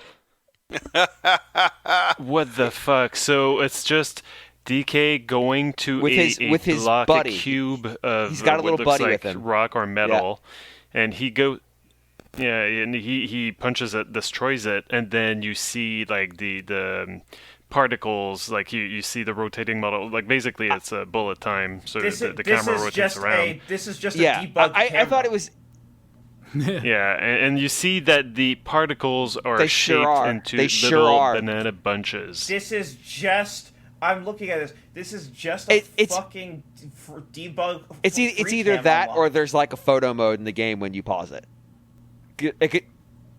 Not without you. Not with no UI. I mean, they're been. Either way, this is either way, there's some debug. Yeah, like this could very well be just like you could pause it and move the camera around and look at things from different angles. But yeah, like yes, in the old days that could have been a straight pass puzzle. The debris in this game is banana shaped though. Yes. This is a weird game. This is a very strange game with a lot of art in it. It does, but it's. Well, yeah, like I tapped on. I'm looking at some Mario Kart 8 pictures, and I can't save them to my phone, or my favorite. I can't look at them. The in 3D view, the 3D view of the Switch 2, where you can rotate it around with your finger. Yeah. Yeah, James, scroll down. You see where it says cover art for Fire No, I don't Emblem have that Three choice. House? Okay. I have under mine. I have Fire Emblem art collection, and it says cover art. I'm just gonna take 2 screenshots and I'm gonna put them in the Discord chat, and I want you to describe what I see, because this is the worst thing I've seen. I don't know. I finally got the identify this silhouette, and it's clearly just fucking Mario, and I'm like, are you kidding me? Oh hell yeah! All right, yep. This is it's Pikachu. It is uploading now. Why don't you describe it? That's the not cup. This is what happens when you tap I see in. it. That ESRB, huh? Uh-huh. Isn't okay. Yeah, that's not the cover art for one. This cover art for the soundtrack is what it means to say, but you can't actually tap in to get the full text of the headline. Yeah, the well, headline's just too imagine long. when they put Kirby and the Forgotten Lands dash Switch 2 edition plus, what was the plus? Yeah, so much worry title. So much title. There's more. Yeah, it's something. Oh, something like something to do with worlds colliding or something because of the Stars cars. I collide. forget. Great. Stars Awesome. collide. Yeah, I love it. I love that for us. Something. Anyway, we talked a lot, and I need to get this episode out, and I need to go to bed in an hour, so things are starting to get tight. So let's put some final thoughts together. I don't know. I felt a little underwhelmed. I thought Nintendo would go harder on their stuff. I get that they were trying to give third parties as much space as they needed, and they're probably going to show the stuff for later in the year on their own. And yeah, They only need to show that you'll get a good investment. yeah. If you buy When you buy a console early, you're really buying the promise of it, not the lineup that's directly in front of your face. But yeah, like I'm curious what their secondary titles are up to. Like I'm a little surprised we didn't see something like what's the Fire Emblem team over at Intelligent Systems got going on, or do they want to talk about some other like from a genre standpoint? We didn't get a ton of diversity out of Nintendo. We got 2 racing games. We got whatever this Donkey Kong game is. It looks like a 3D platform, but also looks pretty actiony. We got a sports game that's very controller motion centric. We got some updates for games that are already out there, but that was pretty much it. You got the promise of EAFC, but and not Madden, the if college that's your jam. football game, which I was a little surprised by. No, that's interesting. So yeah, like maybe I want to see a little more diversity in terms of what Nintendo is going to bring to the table. It will be there; they will show it. I thought they might show a little bit more now to sort of boost the this is the promise. The other observation was very clearly they didn't want to talk about the price, and so they just didn't. Like the price was relegated to their websites and press releases. Yep. Well, maybe it was just a matter of like how far, or how early they put together the videos were probably content locked 2 weeks ago. Like yeah. So they had no idea what would happen They had no 2 idea weeks what would from happen then. So. today. That press conference happened after their announcement. So they waited until the last they waited until the last second, and we learned the price through press releases and websites. I mean, I would think the price would have been locked. Yeah, a long time and ago, even if because that stuff is based on materials and stuff, right? So I mean, no, the cost would be locked in. The price, how much tariff buffer are you going to include? It's all depending on how a certain person feels. You would have had a handful of price points because retailers are going to want to know. You could have had versions that had every price point in it if you wanted to. Yeah, you could say we're considering the following price SKUs, and then you list every round number from 350 to 600. Yeah, or.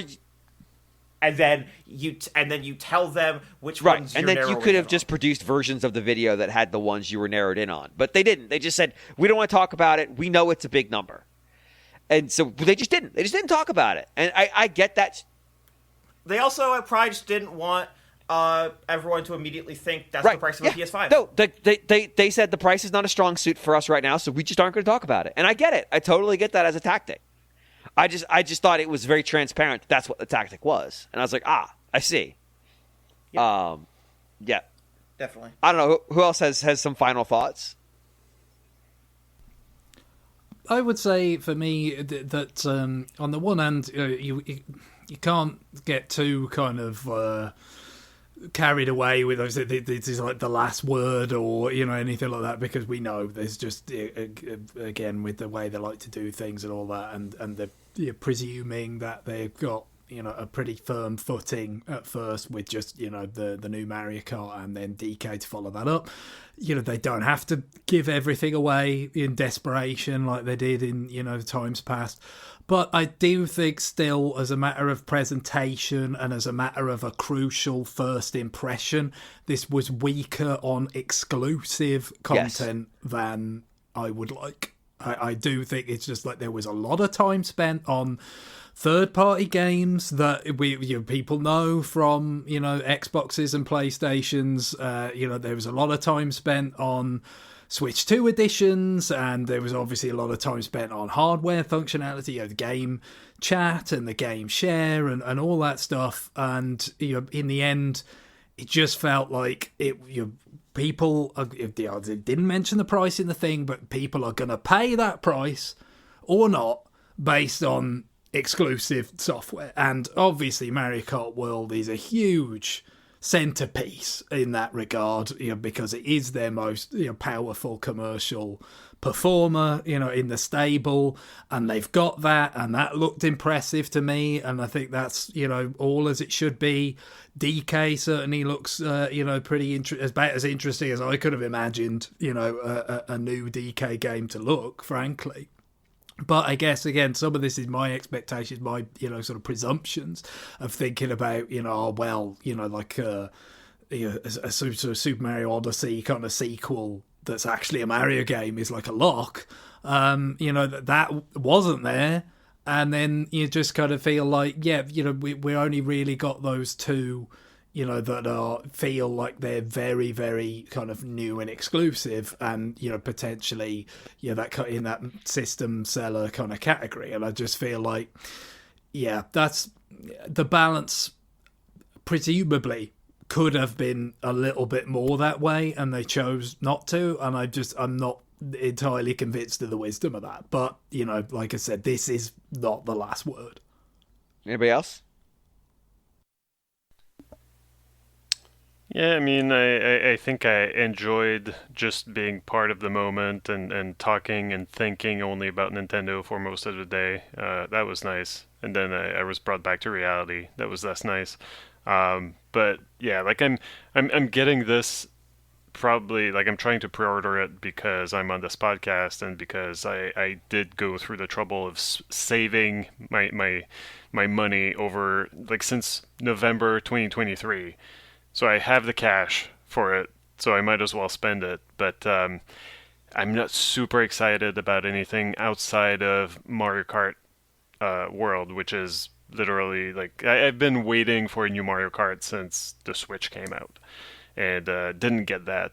And I wasn't gonna. Yeah, Tour doesn't count. I'm sorry. Even though it's produced by the same people, everything. Like, I was not gonna play it, but I'm gonna play this. So that one is exciting, but the rest is like, okay, like I wasn't chomping at the bit for more Air Ride. Kirby content, but I guess I'm getting that. Yeah, well, especially not that, but even like the Forgotten Land, like it has a lot of content already. It's got a ton of content. It's 2 years ago. Game. Yeah, and like I didn't touch the post game there's content, a ton the of that post-credit too. content. It's huge. Right. So I hardly see myself buying extra content and going back to it. Fair enough. I don't know. It's not super exciting. I guess I'm sounding down on the system right now, but like actually, like it's pretty much what I expected, and I guess I will be fairly happy to. Okay, finally, like these games are running well on this hardware, which either they weren't running on the Switch or they weren't running well, and so like. Okay, that fixes a sticking point with the aging Switch hardware. Fixes so, four games specifically. I'll be. Yeah, sure. I mean, but also like something like Civilization 7. Yes. Like I did not buy it on the Switch, It wasn't knowing that something like this might happen. John? yeah, I mean, I've gone back and forth today. Should I get it at launch? Should I not? I think I'm leaning towards getting it, just to get the purchase out of the way, because I figure if I don't buy it, well, it's not that. It's not like, yes, I will buy it at some point, but really, if I'm not going to buy it now for Mario Kart at launch, when realistically would I really want to buy it? Because I can get Metroid Prime 4 for my normal Switch. So, like, I don't have a need there. But at the same time, somebody on Blue Sky mentioned, they said, what are you really waiting for? Because the price of this console is not going to go down anytime soon. Like Greg said, the OLED model is not going to come out for years and years and years. So if you're going to buy it, whether you buy it now or probably a year from now, there's not really going to be much of a difference. Yeah. So, the difference is does the Mario Kart bundle exist? Oh, yeah, that's exactly it. And I sure as heck don't want to pay 80 American for Mario Kart. For Mario Kart. That's not happening. So it's probably now, or it's obviously not now or never, but I mean it's now or like a very long time down the road for me. Yeah. So when will it be available to purchase is the other question. Like we know the official launch date, but like when will you be able to just walk in and buy one? Exactly. So it's going to be one of those strike while the iron is hot. I'll purchases. be curious as more developers get their hands on it too, what their reaction to it is. We know that not everybody has kits. We've talked about it already today. Like I'll be curious. Like okay, here's what we could do with it. I'll be curious to see what people do with the mouse control. Like we see what Nintendo wants to do with it. I don't know. Well. I think when we have like the summer not E3 anymore, I think we'll get a little bit more of a vision of what this thing is going to be for the next, let's say, 12 months, until next summer. But yeah, there's still there's still more gray space than I expected. Let's put it that way. Saran, do you have anything you wanted to close out with? Not on Switch 2 that that others haven't really said. I'll say that, I mean, I need one for work no matter what. So this isn't even just like a podcast like obligation thing. Like, no, I legitimately I think my work will pay for it and I will get one. The bigger thing for me is, I don't know, I have a 4K 120 TV. So I like when people are like, ooh, like 1080 120 Metroid Prime, that's like a luxury. I'm like, no, actually that sounds like exactly my living situation. Yeah, I'd like that. That's nice. And then finally, to wrap it up, because this will get James to actually end the call, honestly, we just found out what Intelligent Systems is up to. They just announced a new banner for Fire Emblem Heroes. It is the Lords from Fire Emblem Fates Conquest as elementary schoolers, including Camilla. What the fuck? All right, well, that's a nightmare. That's I hate what they're this. up to. All right, well, I'm going to try to get this episode out Wednesday, today. If you're hearing this, it's going out. Congratulations. But if I don't get it out, I tried. But I think it's time for music. So, Greg, we had some conversation around the music. What did you end up settling on? That's right. It was Guillaume actually that had a Mario Kart relevant, naturally selection that seemed as if it came to you via the Nintendo Music app. It did. That's exactly what happened. I was just after the direct, I was like, well, might as well, I don't know, keep this feeling going by listening to the entire Mario Kart 8 Deluxe soundtrack, which seems to be 99 songs on the Nintendo Music app. I'm guessing that's the top limit on the listening the playlist. But anyway, so I was up at that song, and at some point, like, it's a very stereotypical ninja music with how to describe them? Those kind of cavernous What? I can't do it. That's terrible. I'm not editing this. And Keep it in. Lock it in. Yeah. Anyway, listen to the music. You'll know what I'm talking about. But so that keeps popping up. But also at some point there's the bass kicks in. I was like, this is a wild song, and this whole soundtrack, of course, was must have been great for whoever was playing bass or the saxophone, during the recordings when they were recording these songs, because they're nuts. Anyway, so there's nothing more to it than that. I was just at that song at that point. It just made an effect, and I was like, we're doing that. Well, All right, why fair not enough. ask for it on the podcast? Yeah, so it's the Ninja Hideaway. Yes. I think is the kind of English name for the track, and it's one of the ones in the Booster Course Pass. Debuted in tour. Having come from tour originally, yeah. All right. Well, thanks everybody for being here. I know we're recording on a different day. I wanted to get this out as soon as I can, so I appreciate that. I know we asked for email. We've gone too long. We can't pull them. We'll pull them next week and start answering them. I think one of the emails we got was just why, and like my answer is why not? Yeah, the answer to that is always why not. Economic There's imperative. No other answer. I found that today the answer is the Wikipedia all article right. for the 2024 United States presidential election. No, we're done. We're done. We're out. Just play the fucking music. Bye, everybody. Later. Bye. Bye-bye.